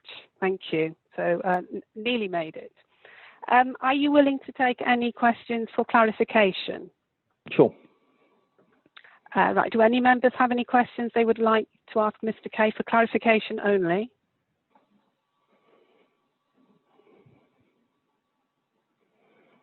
No, I don't think that there are. So thank you very much for your time and for your presentation, Mr. Kay. Thank you, councillors. Now... Sorry? Thank you, councillors. I've got one point of order to make. No, I'm afraid I can't. I can't take that. We're now going to move into the discussion. Okay. So, do we have any councillors who wish to start the debate off? We do, Chair. We have councillors Gassane, Councillor Hannaford. Sorry, he had to sit down for a while. Gassane, Councillor Newby, Councillor Wright, Councillor Henson, and Councillor Fole. Thank you. I'm Mr. Branston. Oh, and Councillor Branston, sorry. Okay, and Councillor Black. Thank you very much. So we'll go to Councillor Gassane first. Actually, my comment was on something Councillor Newby said. It's about the interference of these masts with certain transmission from essential services, like, for example, the police. I know that in the report itself, you've got the network rail. They say they have no objections in principle as long as the third-party transmitters do not interfere with signalling and telecom infrastructure of the railway. However, there is no tests that has been done to prove that. We do not know if actually there is some of these masts, we don't know if they will interfere in transmission of the signaling and the telecom infrastructure. So although they make the point, there is no proof that it doesn't. So that's my point here. Thank you. Thank you. Before I ask the next councillor, there is something that I wanted to read out to members, just as a reminder of what the focus of the discussion should be. I think we're all very, very aware of the concerns of the public. We've had over 350 comments about this. I've certainly read most of these. And I think we really need to confine our discussion to the actual scale, site and design of the mast. So just a reminder, this is not a planning application. The principle of development is permitted by national government regulations, so our hands are tied in that respect. A prior approval application means that the applicant has to seek approval from the local planning authority that certain elements only of their proposal are acceptable before they begin work. And the LPA cannot, that's the local planning authority, cannot consider any other matters. So under national planning regulations for this type of telecom, prior approval, the council can only consider its siting and appearance. The mobile operators do not need to justify the need for the apparatus. National planning policy says we cannot consider health implications associated with new telecoms. The council cannot consider perception of health risk or the precautionary principle as the application consideration relates to siting and appearance only. The considerations to be taken into account in the determination of prior approval applications are prescribed and are very limited under planning regulations. To consider matters outside of those required would put the council at risk of financial costs. An unlawful decision is very likely to result in an approval. The application has to be determined by us within 56 days of receipt or a date agreed with the applicant, and I believe that's Wednesday. The operator has the right to install the apparatus if we do not respond within this timescale. The Planning Department Council has no control over what applications are submitted, nor can it withdraw the application. Only the applicant can withdraw the application. If the council refuses to determine the application within 56 days or the agreed date, the operator can install the apparatus with no further involvement in planning. The number of objections has no bearing on the way a decision needs to be made. So I'm just asking people to bear that in mind when they make their contributions. So I'm now going to ask Councillor Newby. Oh, Chair, sorry, Councillor Newby, so his hand was just left over. He's not a non-committee member. But Councillor Hannaford would be next. Cheers. I was going Thank you. Thank you, Chair. I'd just like to begin by saying that I'm obviously very concerned about the fact that this is to go up in our local conservation area. And I think your intervention just now is very helpful, because I intend to stick strictly to the relevant matters of this planning, this specific planning application on planning grounds.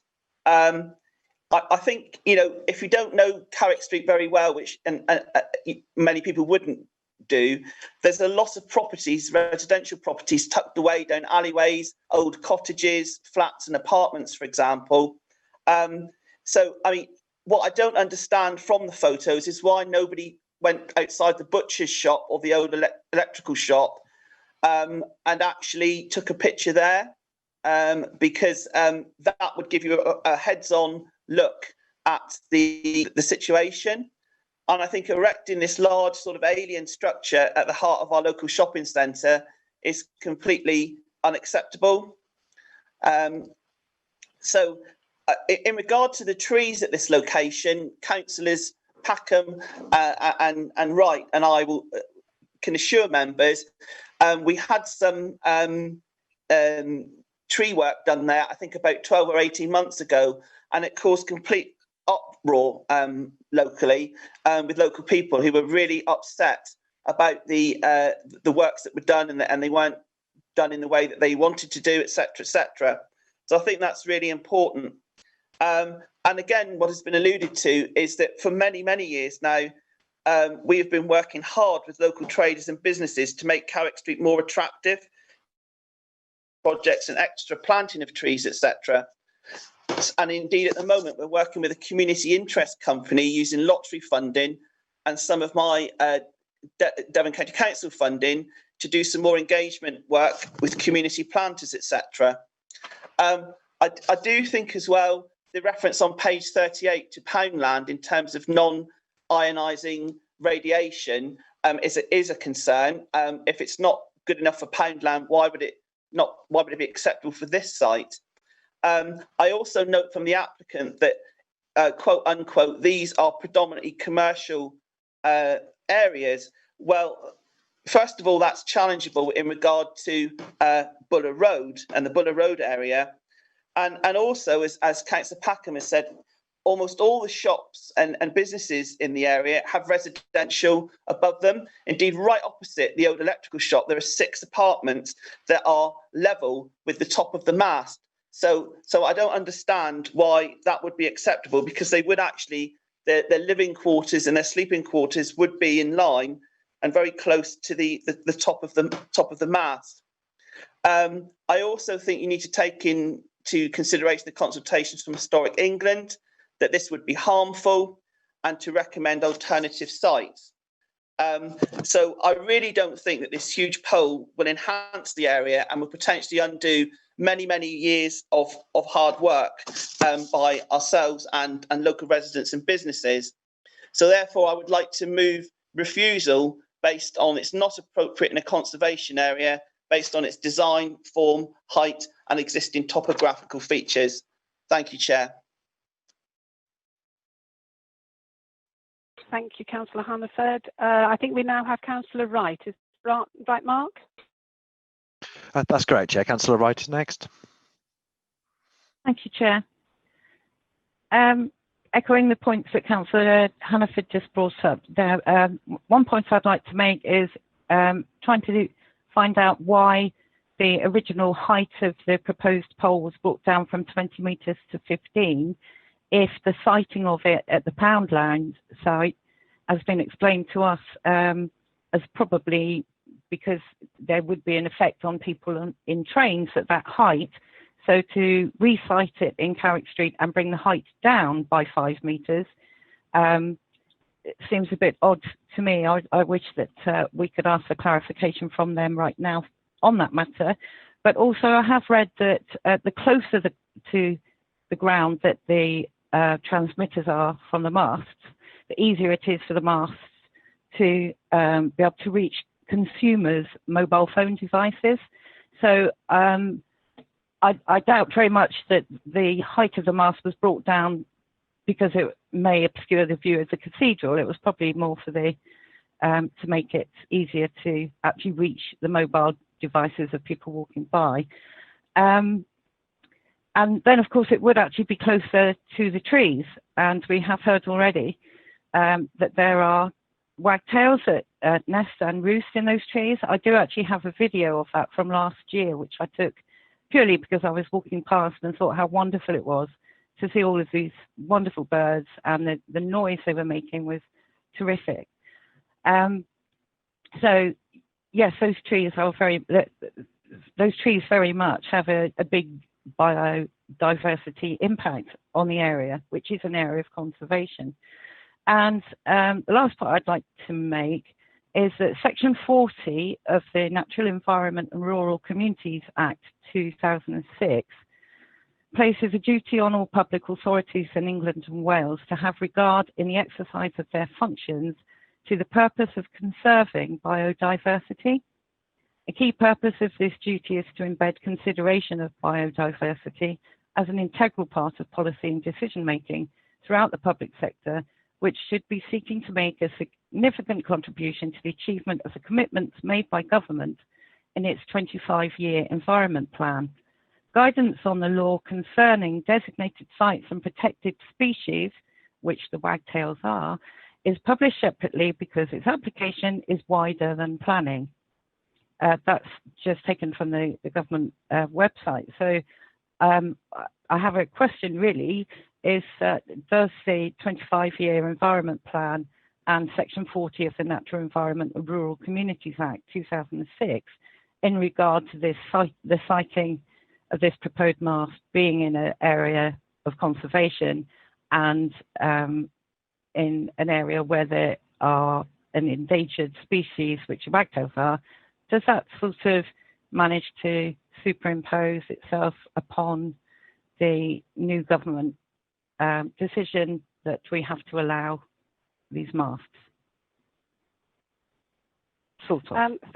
Thank you, Councillor Wright. I think what I will do to give the officer a little bit of time to consider that, I'm going to take further comments from other councillors, and then we will come back to that particular point of yours. Okay. Right. So could we have Councillor Henson next? I think that's right, Mark. That's great, Chair. Thank you, Chairman. I'll start by this area in Carrick Street is the old St Thomas's village, and I say that with living here all my life. A lot of those houses down there are lath and plaster. This makes it thin walls. And lath and plaster in an old area is very thin and can be difficult to keep out. It's not bricks and sound, and there has been consideration what the masks are throwing out, are putting out, and not. We haven't got too much information. Well, we have got information on it, but not correct information. The other thing is design. Where we have talked about the mosque, it is not the prettiest street furniture, if you can call it furniture, that I've seen for many a time. But when I talked to you first on the fact that the cathedral was being hidden by this mosque, it's when you drive along Carrick Street and towards the bridge, that is what's facing you. And that's not the first thing you want people to see, and to hide the cathedral in its site and its height. Because cathedral, as it's the lowest part of the city itself, the cathedral appears to be on a hill when you're coming along Carrick Street, and the view is very pleasant in an area that is extremely old. And Councillor Hannaford is totally right. You've got nooks and crannies, and unless you're walking along there and knowing it quite well, you don't know some areas that actually are very pleasant down the alleyways and old alleyways, and it's nice to explore down the old area of St Thomas. So my feeling is that you're right, Chairman, to point out what we can view on and our decisions as councillor on the planning can say, but at the end of the day, the decision is the planning committee's decision. And I feel I cannot support this. Thank you, Chair. Thank you, Councillor. We now have Councillor Foll. That's correct, Chair. Thank you, Chair. Apologies in advance if I break up, but I'm sat in a log cabin in the middle of the New Forest at the moment.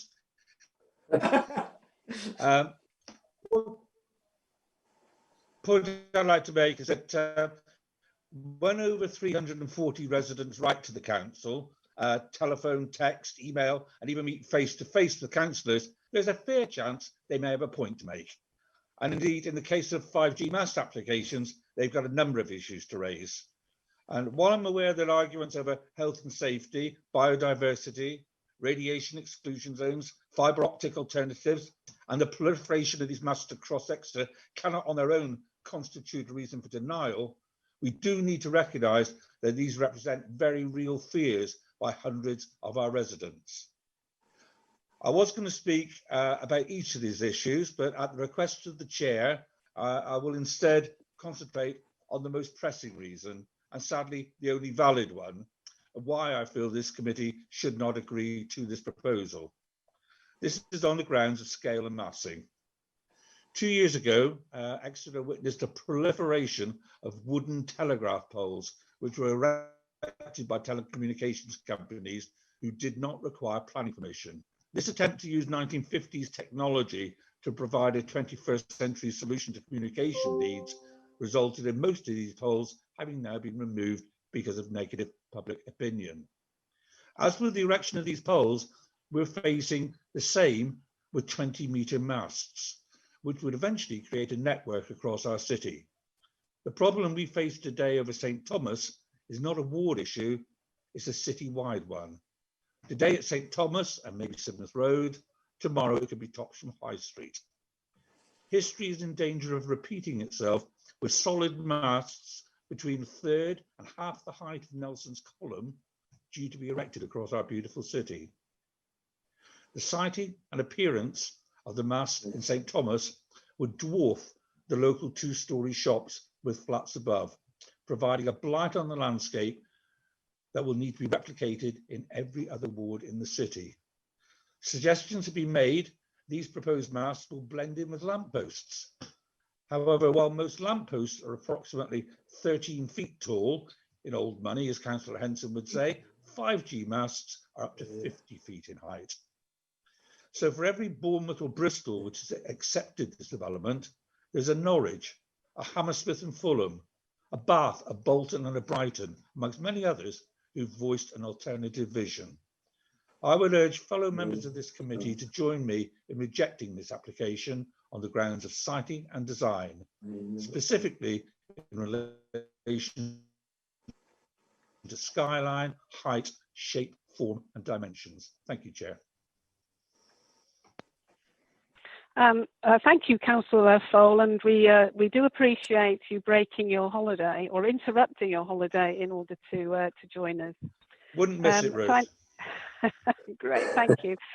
Councillor Branson. Oh, hello, can you hear me? Hello? Yes, we can hear you. Oh, good. In the government's proposed reforms, it specifically refers to building masts should be located near highways.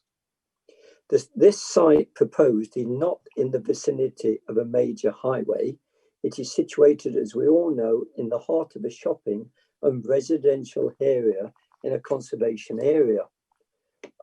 I would like to finally congratulate all the 4 ward councillors and Mr. Kay, who made compelling and the quality of their presentations was excellent. And I would be voting against this application. Thank you, Chair. Thank you, Councillor. Are there any other further contributions? There are, Chair, from Councillor Harvey, Councillor Bialik, Councillor Sparks and Councillor Morse. Okay. Councillor Harvey. Thank you, Chair. I'm going to confine my remarks actually to appearance and siting. It seems to me strange that when we look at the appearance and the siting on planning grounds, that we look at something like this with very small concentration. All the photographs you've seen have been taken from possibly 10, 15, 20, 30 metres away. I happen to live on the other side of the city, the other side of the river from Councillor Packham, and I quite like it over here, Councillor Packham, but hey, there we go. And I was on my allotment this afternoon and socially distancing, but having a nice little chat with 4 or 5 other people in my allotment. Now, my allotment is quite close to Stoke Hill School. And if you stand there and look out over, you have a panoramic view across the city, down to the estuary at Exmouth, across the Holden Hills, Holden Belvedere, and to the west across to Dartmoor.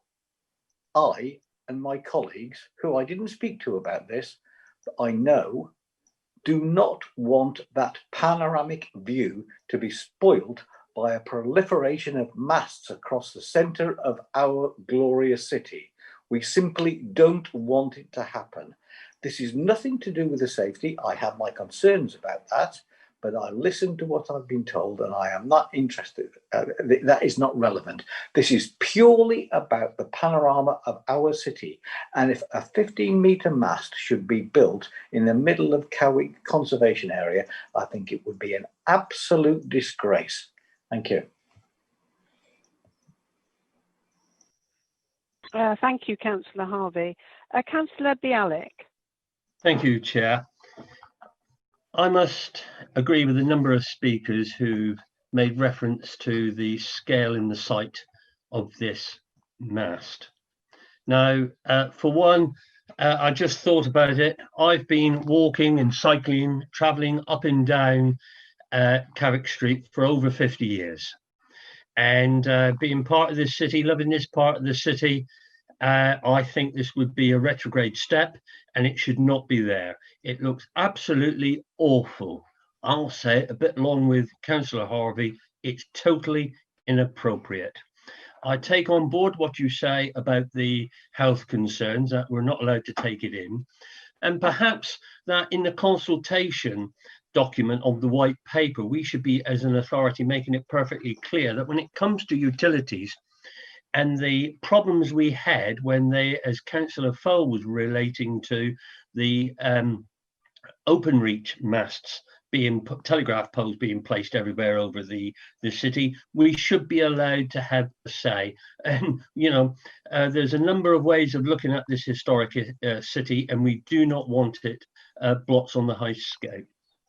Now, all I would say, finally say, with regard to health matters, I know we can't take it, we're precluded from doing it, but it does make me annoyed that we can have concerns about health matters when it comes to roads and highways, which can have an impact upon health, especially if a car knocks somebody down. We can have a view about that, but we can't have a view about this. I think this is something in any representations elsewhere, Chair, we need to make perfectly clear. So I, for one, for the reasons of the scale massing and the siting of this in the conservation area, will be voting against it. Thank you, Chair. Thank you, Councillor Bialik. Councillor Sparks. Evening, Chair. Thank you very much. I have a concern about the siting and location of the mast within the conservation area. A 15-metre pole is too high.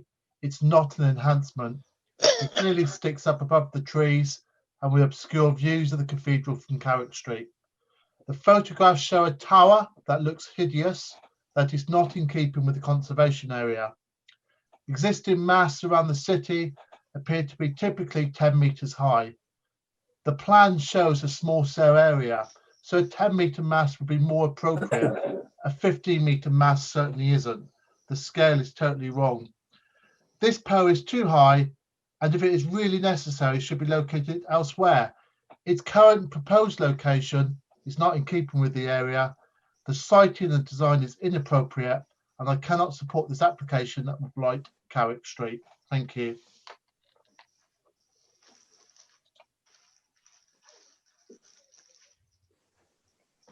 Thank you. Councillor Morse. I think most of what I was going to say has been said. Firstly, I'm not commenting on any things I'm not allowed to comment on, because I'm not allowed to comment on them. That's planning law and regulations, whether we like it or not, that's where we stand. And secondly, I'm not trying to make a reflection on any other application that may come before us. My issue is an issue I've made before with other planning applications, that the overriding principle for conservation areas is that development must enhance and preserve the area.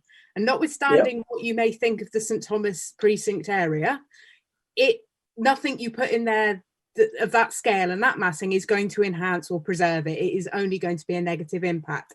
And as such, in the case of this planning application for 5G, I'm afraid I can't vote for it. Thank you, Councillor Moores. Do we have anyone else that wishes to speak? Mark. Councillor Sparks, is that your hand back up again, or is that? Sorry, I just haven't taken my hand away. Thank you. That's easily done. I will want to say something, but before I do, I'm going to ask the officer just to clarify the earlier question from Councillor Wright about the Section 40 of the Rural Communities Act on biodiversity. Thank you, Chair. In terms of biodiversity, I think the concern raised by Councillor Wright and others might be something that would be valid in terms of the siting of the mast if we had any evidence that that was an issue. You'll see on page 46 of the report at the bottom, there is a reference to government advice on the impact on biodiversity and wildlife. And whilst EMF radiation has the potential to impact the movement of insects and some species of animals, there is no evidence that human-made EMF radiation at realistic field levels has population-level impacts on either animals or plants. And without that evidence, I would advise councillors not to use that as a reason for refusal. Thank you for that, Roger. Do we have any, Laura, do you want to come back and ask any further clarification of that, or are you happy with that answer? I'm not happy with it, but I understand that that is the right answer. Thank you. Yes, but I would still vote against this on grounds of citing. Anyway. Okay. Thank you. I would like to make a personal comment as well. I'm very grateful to all the councillors for sticking to the rules in what we can and cannot discuss. I think it's really important to acknowledge the issues that the public have drawn to our attention and our own personal views in terms of the health aspect, but as I've explained, our hands are tied. The government doesn't allow us to take that into consideration, And all we can do is we have to take on trust the ICNIRP document. That declaration is signed by the proposer, and we have to accept that, whether we, whatever our feelings about that. So it will be reflected in the minutes, the concerns that have been expressed on the health issues, but we cannot take that into consideration in our decision this evening. Okay, so since there are no further points, I'm going to ask a member to move the recommendation and to ask for a seconder. So if we can have the recommendations up, please. I'll move it, Chair. All right, so sorry, I have been advised that we've had somebody move for a refusal, so I think we have to. Councillor Hannaford moved for a refusal, so that needed to be seconded. I'll second. I'll second that. Okay, we've had Councillor Branson that has seconded. Councillor Hannaford is moved for refusal. So first of all, Councillor Hannaford, could you just repeat the words that you used for that, because we will have to go to the vote on that.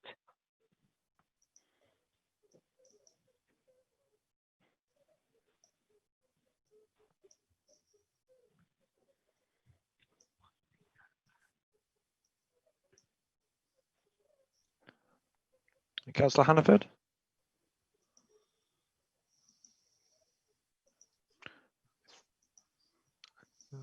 Looks like he's...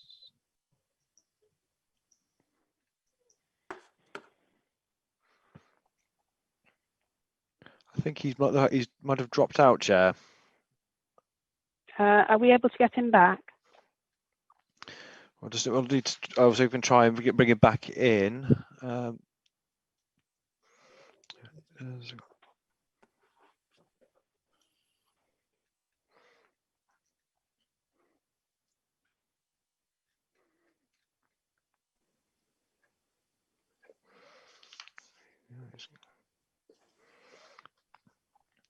We'll have to try. We might have to request a quick pause, Chair, while we try and get in touch with him to try and bring him back in. Yes, that's fine. In fact, it's probably it would be suitable for us to have a 5-minute comfort break now whilst we try and get Councillor Hannaford back. Is that all right?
Thank you for everyone's patience whilst we clarified the situation with the proposal to refuse the recommendations.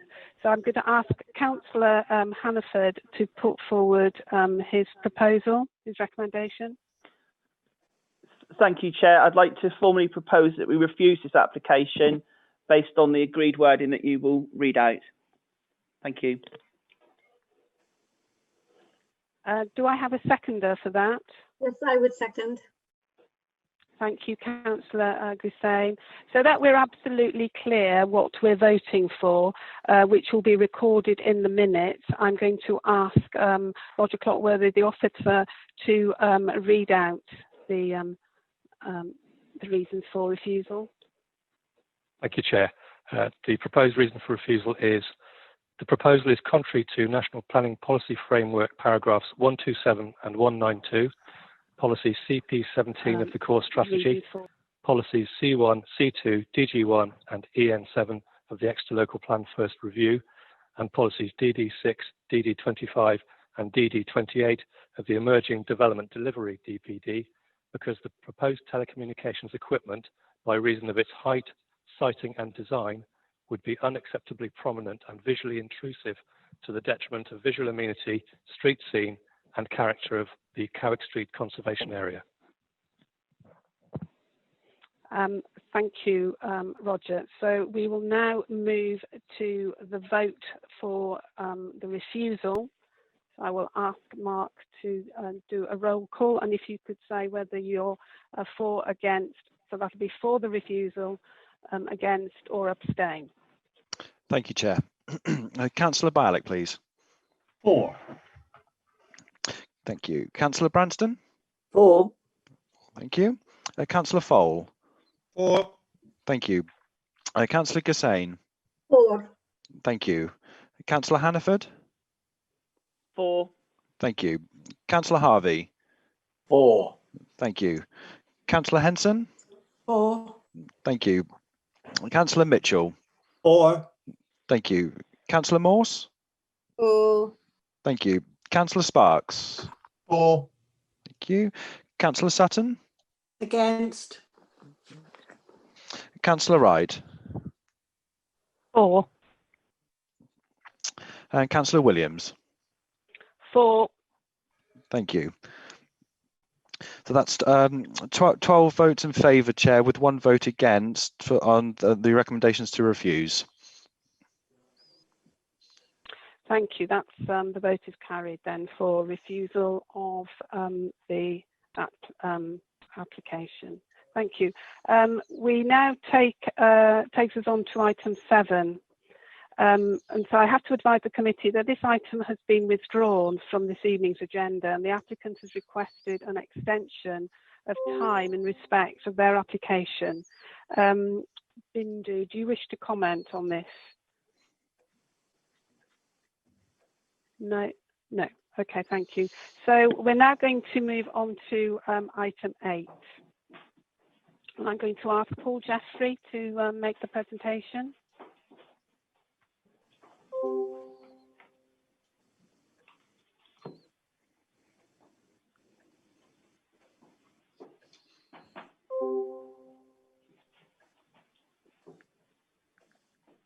Thank you, Chair. Hopefully you can see the screen, and I'll start the presentation.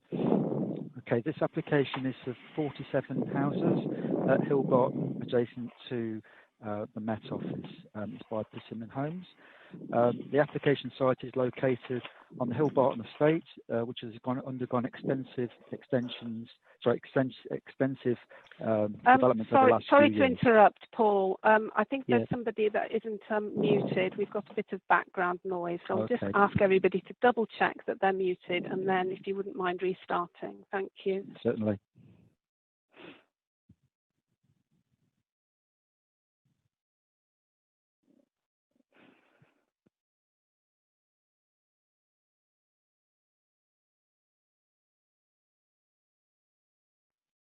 Yes, we're okay now. If you'd like to Okay. start again, Paul. Thank you.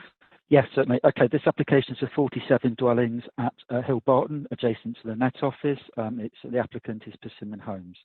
The application site is located off Hill Barton Road, which has gone extensive development over the last few years. Access is achieved from the new roundabout off Hill Barton Road, and the application site is located to the west of the Met Office.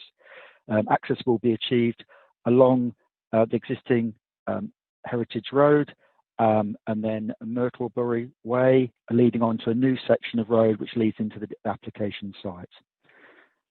This aerial photograph shows the properties under construction, where my cursor is, and the application site. The road goes like that and into the development site in that particular location, again adjacent to the Met Office. I'll do a series of photographs which I'll try and explain. This is the Met Office is in the background. This is taken from Melbury Crescent. The Met Office is beyond these trees here.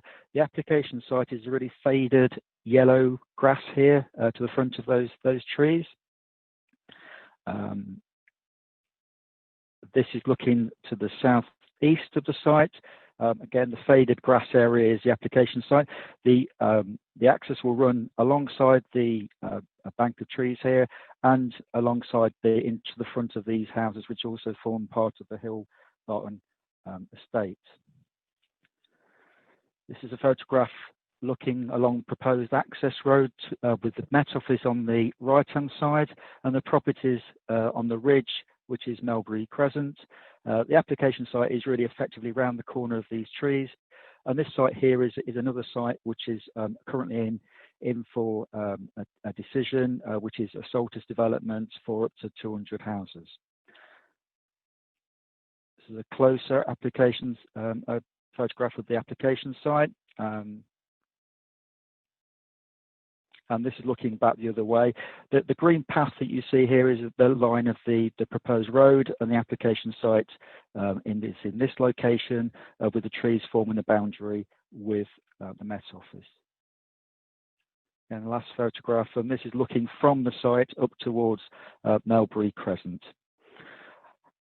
The application site is located within the master plan, the Hill Barton and Munkerton master plan. This provides a policy framework for the future development of the site. Clearly, the layout is not as necessarily as built, but it really just established the principle of development in this location. The actual application site, if you follow this, the axis comes along here, goes round, and then actually that area is where the application site is proposed, with the access circling in this location. As you can see from this plan, the access is changed, the roundabout is changed from a previous permission from the master plan, and is actually shown in a lower position down Hill Barton Road. Also, which I think the report explains, the open space is not necessarily secured within the actual application site, but within a more central, a more comprehensive area of development, open space to the north of the application site. And this is really part of the picturesque ridge, which formed part of the Hill Barton and Munkerton master plan. This has been, developer has been in detailed conversation to provide this open space, which is included by the council's public realm department to ensure that the quality and the quantity of the open space is acceptable. This is a layout of it is a detailed application, as I said, for 47 houses, and this is shows the layout as proposed. Sorry, it's a bit faded. It looks faded on my screen, so I'm sure it does on yours as well. But essentially, it forms two perimeter blocks. There's a development here, housing fronting onto the main road that runs through the site, which will serve development to the north as well, and housing fronting onto the cycle and footpath alongside the eastern boundary, which forms a boundary with the Met Office. As I say, the applications for a total of 47 dwellings, 13 open market houses and 16 affordable units. It's a shade under the policy compliant level of 35%. At 34%, although a financial contribution can be required to make up for this very small shortfall. Detailed discussions have taken place in terms of the layout to meet our residential design guidelines. And in addition, the highway officer is now satisfied that with appropriate conditions and 106 agreement contributions, the scheme is acceptable. The report sets out the detailed issues relevant to this application, and in particular, comments provided by the Met Office have either been addressed through the layout or through conditions. I'll run through these. It's just a series of slides of the street scene elevations and the house types that are to be proposed.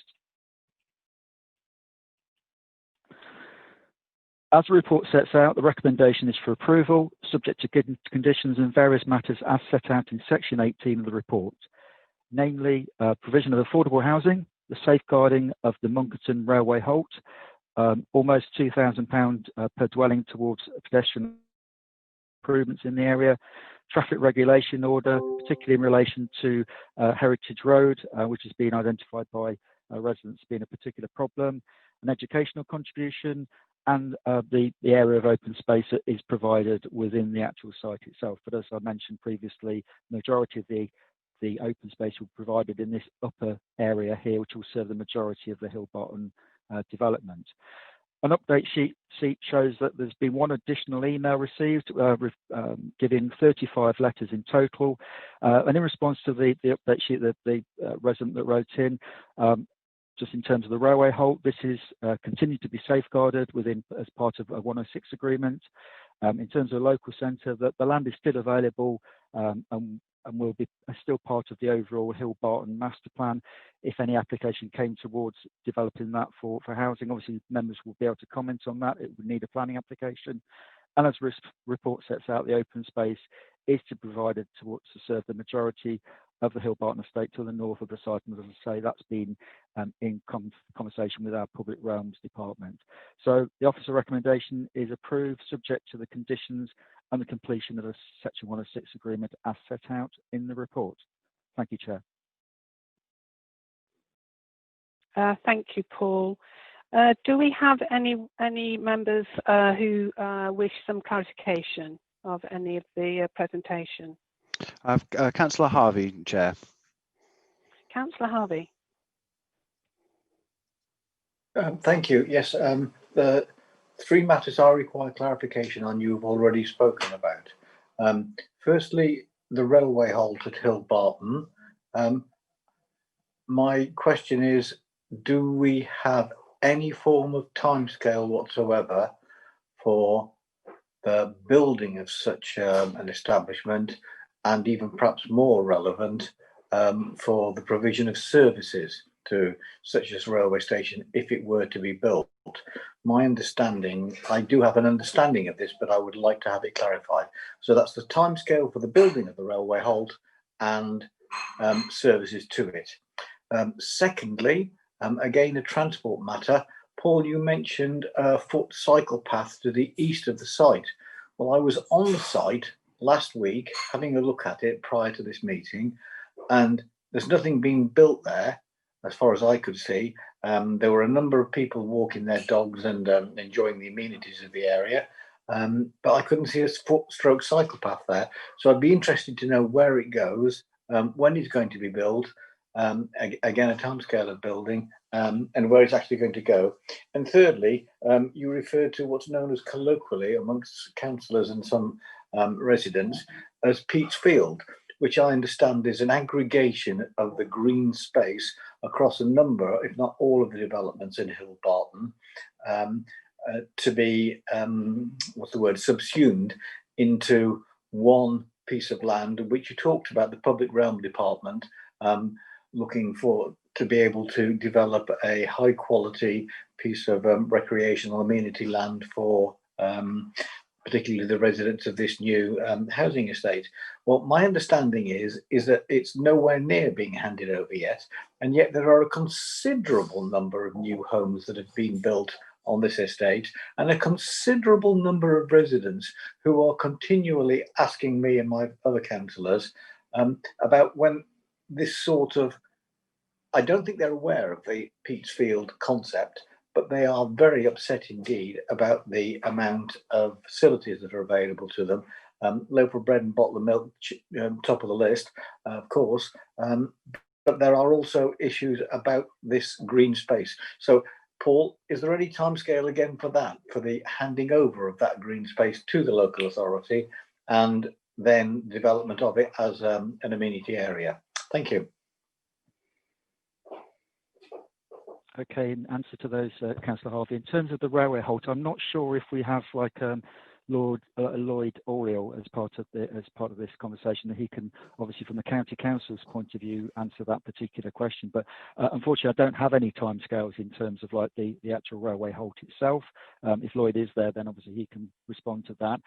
Clearly, it's an aspiration. It's something that we would want to see. It's as I say, safeguarded within the 106 agreement to make sure that land is still available for that particular purpose.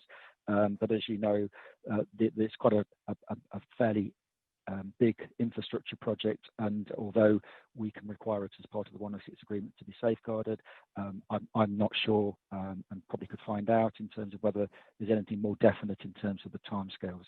So I'm sorry, I can't answer that one fully.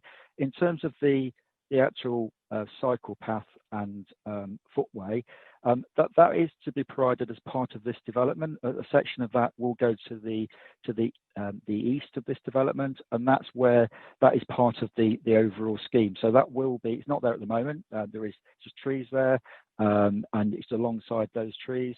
But they will be provided as part of like this development. So that's something that we can ensure happens as part of looking at this application. And in terms of referring to Peatsfield, I mean, I refer to that in terms of the picturesque Ridge Park. It is something that is planned. The developers know, the consortium know that they need to provide that area. As I say, there has been fairly detailed discussions in terms of how that will come about with our public realm people. I know that the developers are keen to be putting in an application very shortly for outline consent for that northern section, which will include that area of public open space. And the amount of detail that I've seen already been put into that seems to imply that that's something that is in the short term rather than long term in terms of provision of. So, and again, that will be something that members can comment on at committee when it comes to us. So I'm hoping that's a quite short time scale, but I think it will be clearer when we get that outline application, which is fairly imminent, I think. Thank you, Paul. I think we've got Lloyd Oriel with us. I can see him on the participants list. So Lloyd, are you able to comment on the transport clarifications requested? Yeah, so the rail halt outlined in blue, as you can see on your screen, that forms part of the Hill Barton and Monkton master plan and was safeguarded in the previous 106. There are no definitive timescales as to when that will be delivered, or indeed when services would be provided there. That'd have to be done as a separate application. But all we can ask from as part of this application is for that to be safeguarded. And just to add towards the eastern footway that Paul has raised, that would connect into the existing east-west footway that connects Hill Barton Road with the Met Office. That's already there, and you can walk along it at the moment. Thank you, Lloyd. Do we have any further questions of clarification? Councillor Henson, Chair. Can you hear me, Chairman? Yes. Thank you, Councillor Henson. I'm looking at the report of the police design crime and page 75, 76, and they're quite, as we know, Prasynama is quite allows these alleyways to go in and out, and this in the past, and a lot I've been involved in is alleyways making sure that it is secure and the boundaries do not define public and private spaces adequate boundary treatment and needs to be considered. This I'm just trying to read certain parts of it. It should be have sufficient car parking spaces. The alleyways should be not not through. Lighting should be appreciated, lighting for pathways. Gates and parking areas need to be considered that will propose safety to use of such areas, reducing the fear of crime and increase surveillance. This, I must say, and the next line or the next paragraph down really puts it in a nutcase in 75. Councillor Henson, Henson, could you tell us what your question is? Well, the question is, when we go to planning with big companies like Persimmon, this is one of the most, can I say, the police report, you don't see it as like this. And this is of years of being areas going up like myself opposite, and areas that have not have allowed alleyways to be rat runs through for children and for crime, a quick getaway. And I think we have to consider that on new estates that are coming up, so that we prevent that. Because is preventing this, are we considering that? Because the report is in 75, page 75 and 76 is quite interesting. Okay. Paul, Chair, are you able to respond? Yeah, certainly. I mean, in terms of the report that's set out, clearly the police have made some detailed comments about it, and that's good. I think in terms of what we've done in terms of specifically regarding the point that I think Councillor Henson is making regarding rear gateways and service yards at the back, there is a specific condition 24, which ensures that gates are provided on those areas to meet the comment that the police have raised. And I think in terms of like the parking areas, they're mainly at the front or at the side. Any areas at the front would be lit because they'd be next to an adopted highway anyway. So I think there would be kind of recognition that there needs to be kind of a lit area, and there is natural surveillance by virtue of the actual perimeter block that is being proposed as part of the design. So I think that the police comments have been addressed, and as I say, there is the one area of maybe doubt was like in terms of the gates, but that is being covered by a condition. So I think those concerns from the police have been suitably addressed. What can I further on that? The plots would include rear parking courts available, sufficient. And I think this is to stop off-street parking, really, to annoying neighbours. And we don't do sufficient parking. You might think that this is helpful and trying to force people off the road, but it doesn't happen. People have got cars, and we really need to address this in the proper manner. Thank you, Chair. Councillor Henson. Are there any further points of clarification? Councillor Sparks, Chair. Councillor Sparks? Yeah, thank you. Paul, I'm just wondering, I know the area quite well, but it's not really clear from your map that you currently have on screen, which shows a lot of white space.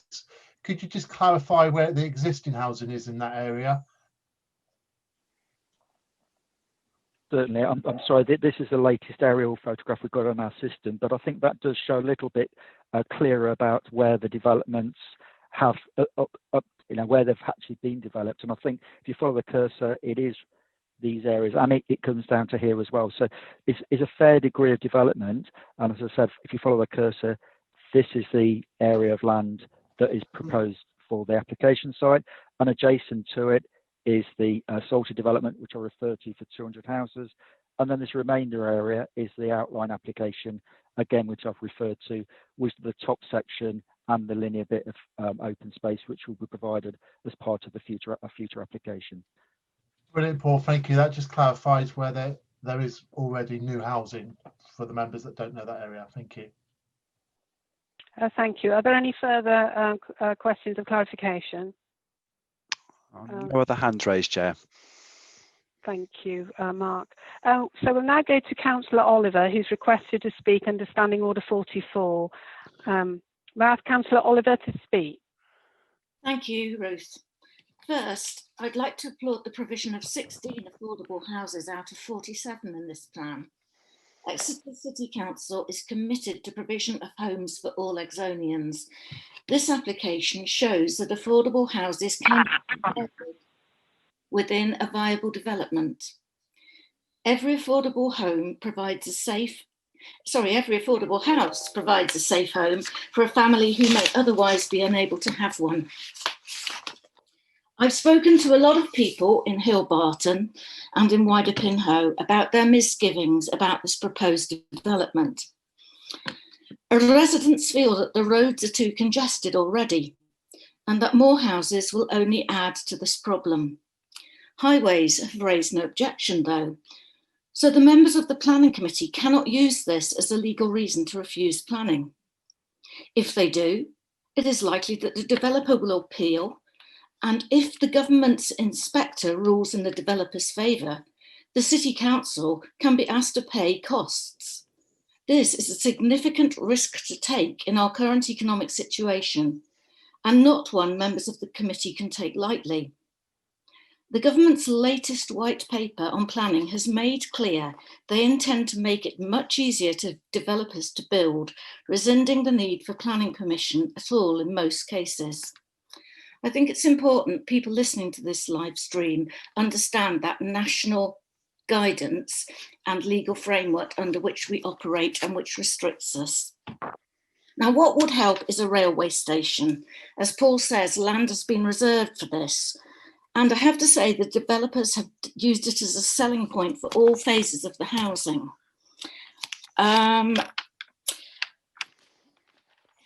It is worrying from what I've heard from David, the answer to Councillor Harvey's question, and from what Lloyd Oriel has said, that there doesn't seem to be a timescale for this.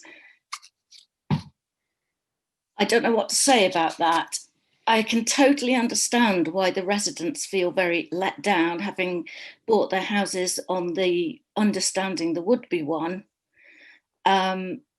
I think we have to, as a council, commit to doing all we can, but we know that we have restrictions because of lack of money, especially in these COVID recovery times.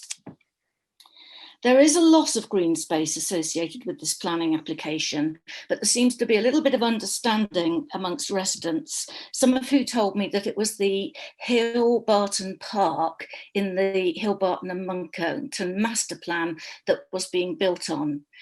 It actually isn't, as Paul has pointed out, but this further development that people keep referring to, that may well take up that land.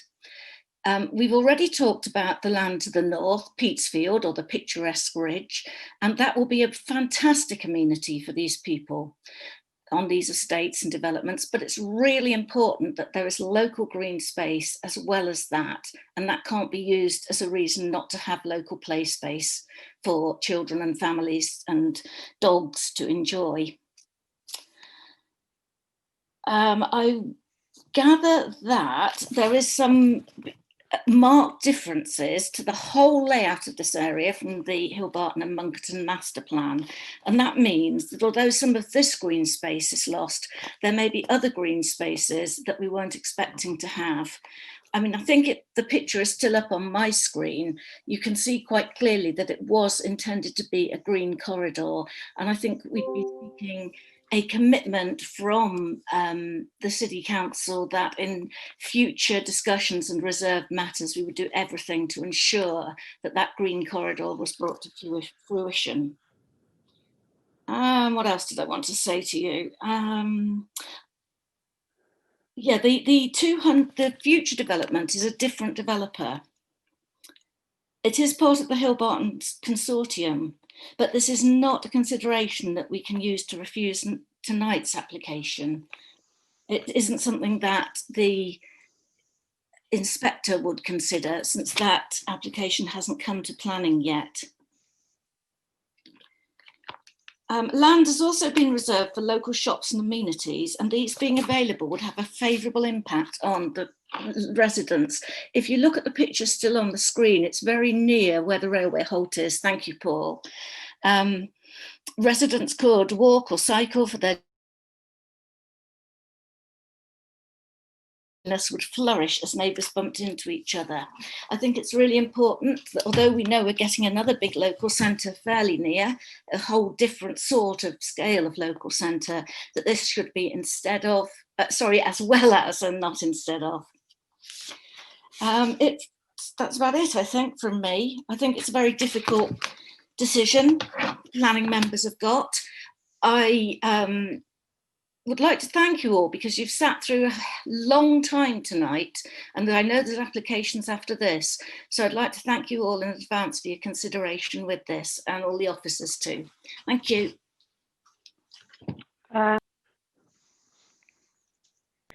Thank you, Councillor. If you're happy to take questions of clarification, has anybody got any questions for Councillor Oliver? I'm not seeing any hands raised, Chair. Okay, I think we can assume that. Thank you, Councillor Oliver, for your contribution. We have a member of the public, Tal Donahue, who had requested to speak against the application, and he is now unavailable. So I'm going to read out his statement within the allocated 3 minutes, starting now. Our concerns regarding this application stem from the context within which it sits. In exactly 3 weeks ago today, the Monkerton Master Plan will be exactly a decade old. We query, though, and seek assurances regarding the extent to which this master plan and the applicant's strategic plan for the Hill Barton development area approved by the Council in 2013 is being followed through in delivery, particularly in relation to green space, public health and well-being. The location of the application under consideration today is almost precisely where the master plan earmarks land for what is termed the Hill Barton Park. As a community, we desire assurances that such a park will indeed be delivered within a suitable timescale and that we are consulted in the process of doing so. This park, furthermore, must conform to the goals laid out in the Monkerton Master Plan and indeed in the approved 2013 Site Master Plan for Hill Barton, which itself includes aspects such as a southern play area located in Phase 3 area, the area partly covered by today's application. This establishes a green corridor running across the eastern side of the Hill Barton development area, adjacent to and surrounding the Met Office, providing a safe and open space for people and families to take fresh air, exercise, as well as encouraging sustainable travel. But the Monkerton Master Plan has wider significance, notably regarding public transport and local facilities. There have been countless public comments on the application before us today regarding the critically unsafe nature of the access road to the development area, Heritage Road. This has become a single lane road due to street parking, and with this and further building works due to commence on the site, it is now a severe hazard. We request the committee to review the trip calculations conducted for this road, particularly with the addition of more homes through the current application and indeed through the separate application 19/1375.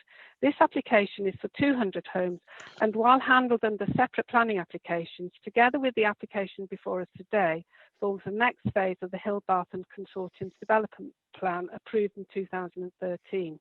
This plan, see Design and Access Statement Supplement, references the proposed Monkerton Rail Halt.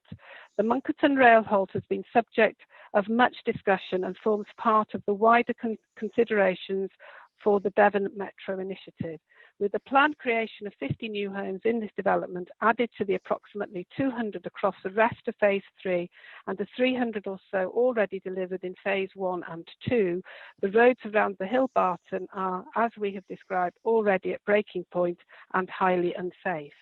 We would ask the committee what the delivery status is of the rail halt. Right, the bell's gone, and I haven't completed the statement. I think I had I probably needed another minute to do that. But just to let you all know that the statement was actually made on behalf of Hill Barton Residents Association, representing the interests and well-being of the hundreds of current and future residents of the Hill Barton development area. And I'm not going to take any questions of clarification on behalf of Tal Donahue on that one. So I think we are now ready to move on to, let me see, No, we have a Mr. John Rudge now who wishes to speak in support of the application. And Mr. Rudge, you've got 3 minutes to say what you want to say as well. Thank you, Chair. Good evening, councillors. Thank you for allowing me this opportunity to present our case. The application before you, as previously stated, is for the erection of 46 dwellings, including all associated works. This follows on from a wider outline consent granted 29th of November for a mixed-use scheme of up to 750 units. With regard to consent, we consider that via the outline, the principle of the development has been established previously. Nevertheless, we believe we have worked closely with your local planning authority and your officers in order to address initial concerns raised with regards to density, storing heights and parking and such alike. We feel that throughout the process, this has led to significant changes, including a reduction in the number of plots, creating the creation of an inviting vista with more thoughtful details, including railings incorporated the frontage of properties where they are located in prominent locations. Working with the topography of the site to minimise the impact on the wider area and various measures and other measures undertaken to ensure that the scheme is fully integrated into the wider area. This includes, as previously mentioned, the cycleway, which will be included as part of this application. This application seeks to deliver 35% policy compliant affordable dwellings via 34% on site, with the additional being made up through a financial contribution. The delivery of these units with a mixture of tenure types will make a positive contribution towards the delivery of affordable housing within Exeter. With regards to the Section 106 agreements, we have been working closely with the officers to agree the contents of which we have agreed, as well as the trigger points within. And we are in a position to progress the engrossments of this following in a short space of time, should the application be approved. Overall, and with the context of the growth agenda and the national and local need for housing, the application will result in substantial and demonstrable benefits in terms of housing, produced in a sustainable location, fostering economic development and further underpinning the sustainability of Hill Barton. We note that there are objections from third parties in relation to highways, but it is the view of your technical experts from county that, subject to the appropriate 106 contributions and appropriate conditions, that these issues can be overcome, and we are fully in support of doing this. In view of the evolution of the site and the most recent amendments to the scheme, I respectfully suggest that a recommendation of the planning officer to approve the scheme, which we consider complies with both local and national policies, is given support. Thank you for your time. Thank you, Chair. Thank you. Are you willing to take questions of clarification, Mr. Rudge? Sorry. Are you willing to take any? Are you willing to take any questions of clarifications, Mr. Rudge? I am indeed. Yes. Members? Thank you. I am, yes. Thank you. Do we have any questions from members for Mr. Rudge? I'm not seeing any hands raised, Chair. I'm just going through the 2 pages. No, it doesn't appear to be any questions for Mr. Rudge. Okay, thank you. So the application is now open for debate by members. Are there any councillors who wish to speak on the application? I've got Councillor Harvey and Councillor Gussain, Chair. Oh, thank you. Councillor Harvey.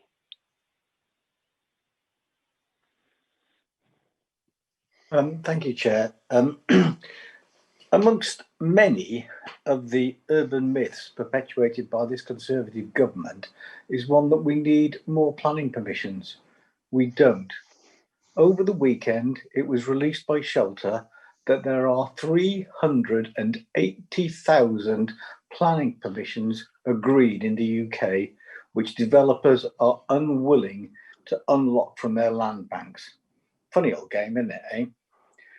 Maybe we do in Exeter, maybe we do need some more, but let's not be fooled by the fact that people need homes. And as Councillor Oliver so rightly pointed out, we need homes in order that people can live in safe, affordable, secure places. Moving on from there, from the national context, let's move on to the highways issues. Paul rightly pointed out the access to the site But if you look at the map that we have in front of us with the red line, just above the red line, there's a sort of thin grey line that goes up to a little road that you can see coming from Hillbarton. Well, that's Peppercombe Road, and Peppercombe Road now comes down to Myrtlebury Way. So there are, in fact, two accesses into this site, one down Peppercombe Road and Myrtlebury Way, and then into the site, and the other one from the roundabout. Now, that may seem to you to be insignificant, but the question I ask is, who has looked at journeys? Because if there is another access to this site from the north, then that may mean that if there is difficulty accessing it from the roundabout and coming up from Great Moor Roundabout and up Honiton Road, then maybe people will be more minded, depending on where they are and where they work and where they live, to access it from the north. This will put greater strain on what we call the Sainsbury's Junction, the B3181, and people may even be minded to use Cumberland Avenue to the east and travel up there and then come back down south again. There's some strange things happening here. Yeah. So we talk about that, right? Then to look at some other things. Where are we exactly with the railway line? My interpretation and understanding of what I know about railways is it takes a dickens of a long time to build anything. And there are some things like the Marsh Barton halt and extensions to services to Pinhoe and a passing loop Wimpole, which have been on the cards for a long time, are funded and still are not being built. The Marsh Barton railway station, I understand, is due to go to planning very shortly, and progress is being made. But I wouldn't hang your hat on a railway station at Hillbarton for a long time, because I don't believe that, never mind any planning permissions, drawings or anything else, that it's in any of the railway construction programmes or either there is any funding towards it whatsoever. Finally, we look at things like provision of green space and so on and so forth. Yes, I was pleased to hear Paul say that we're looking at a short time scale for Pete's Field becoming available. But again, I'm minded to listen to Councillor Oliver, and people do like to have green space just out of their front doors. In fact, our last consultation on active Exeter with the Sport England plan, a considerable number of people wanted to have a play park within 5 minutes walk of their front door. There are several reasons why I don't like this application. I like more housing in Exeter, but I like it in the right place and delivering the right amenities for my citizens. And I'm afraid that this one doesn't do that. Thank you. Thank you, Councillor Harvey. Councillor Gussain. Yes, although generally speaking, as Councillor Harvey said, and as Councillor Oliver said, that I welcome very much the building of affordable housing. There will be 34% of the proposed building here is affordable housing, so I welcome that very much. But I have real concern about increasing the number of housing in that area without building transport infrastructure, proper transport infrastructure. I was going to mention, like Councillor Harvey, but he's already mentioned it, the railway station, which is, I think, will help a lot. The other one I wanted to mention was the access for future bus routes. It doesn't seem to me that the area has, there is enough roads there to be able to have this access of an easy access for bus routes. To me, public transport, when you have a huge estates that are being built, housing estates, you will really need to build transport infrastructure that is not just dependent on the car. It's very important that, and it doesn't seem that is to be had done and I can't see how it is done to a thoughtful way at all in this particular what I read really in this particular report here. Yeah, I could see that some cycling routes, but they're not sufficient. It's like they don't connect, a very little connection of this area with the the city centre and Marsh Barton and other places where a lot of work, a lot of transport happens. So yeah, this is my comment. Where is the proper infrastructure underlying not just this application, but all of these proposal, which is going to go to over, in total, to over 800 houses. If we agree to all the collection, that's what the report is about. Thank you. Thank you, Chair. Thank you, Councillor Gussain. Are there any other members who wish to add to the debate? Not seeing any other hands, Chair. Oh. Yeah, could I just comment on the point from the last councillor in terms of the application in terms of the bus routes and cycle routes? I think one of the reasons that this application has been quite a few months in being decided is directly to do with like making sure that bus routes through the site can be achieved.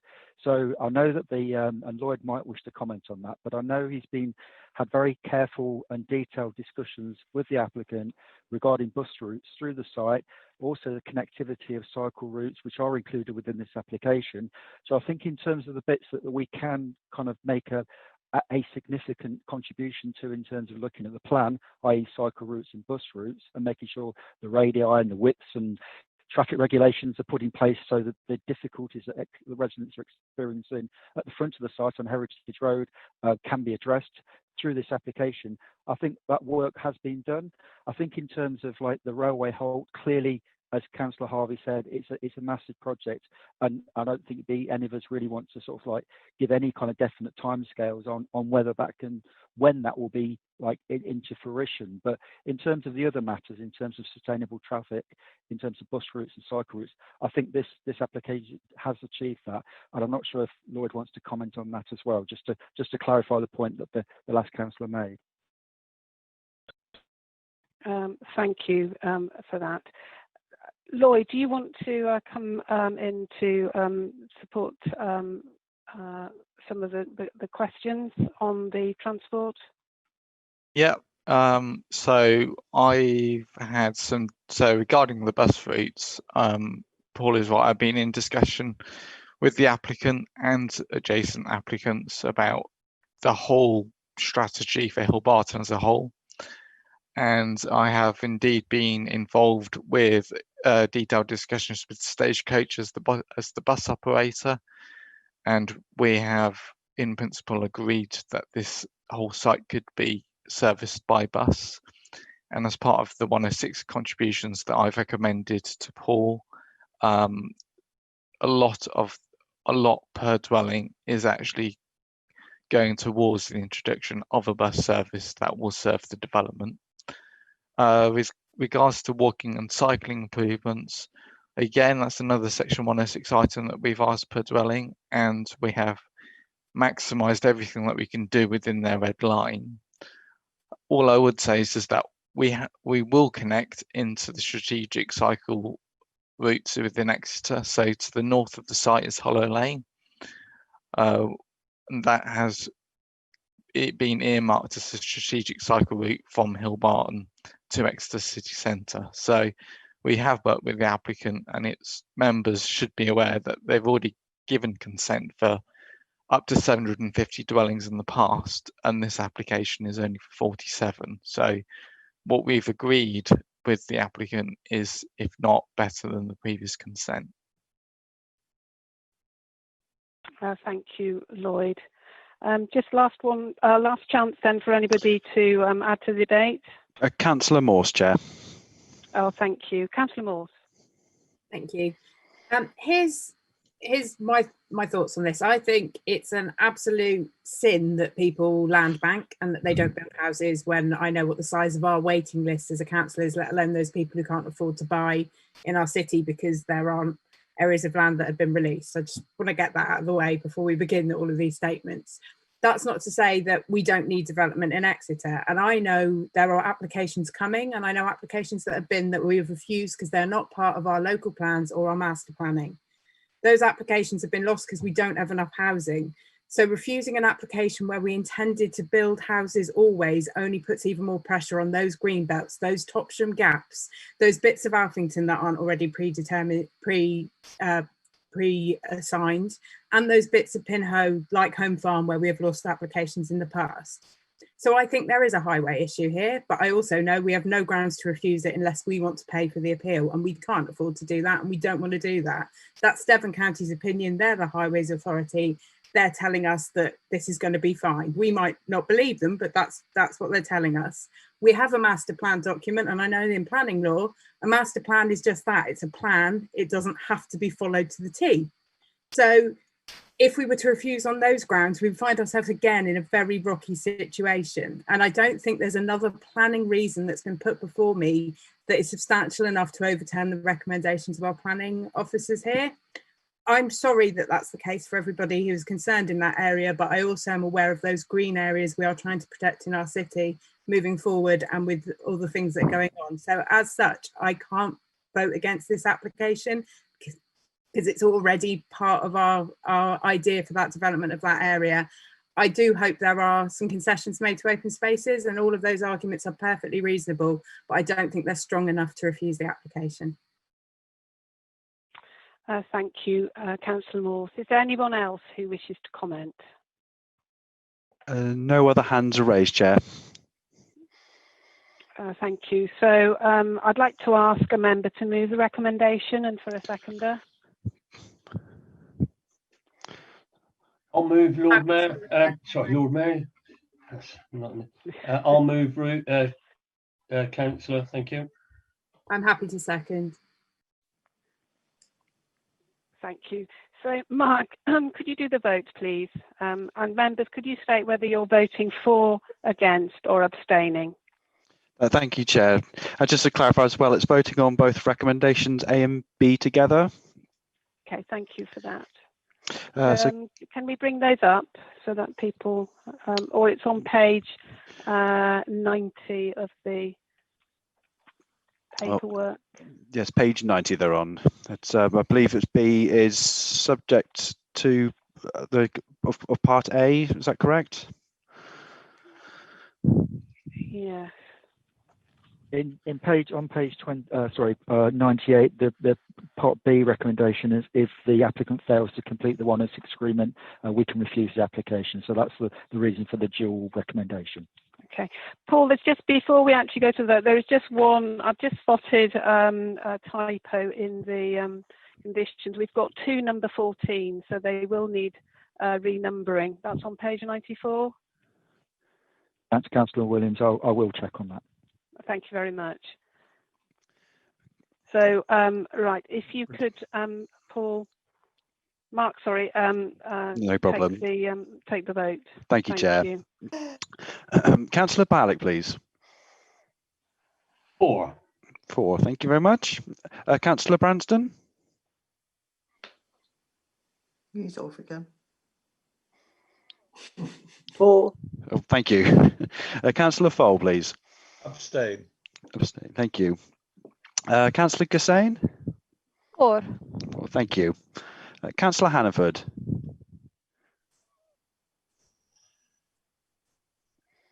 Oh, you're on mute, Councillor Hannaford. If you do *6.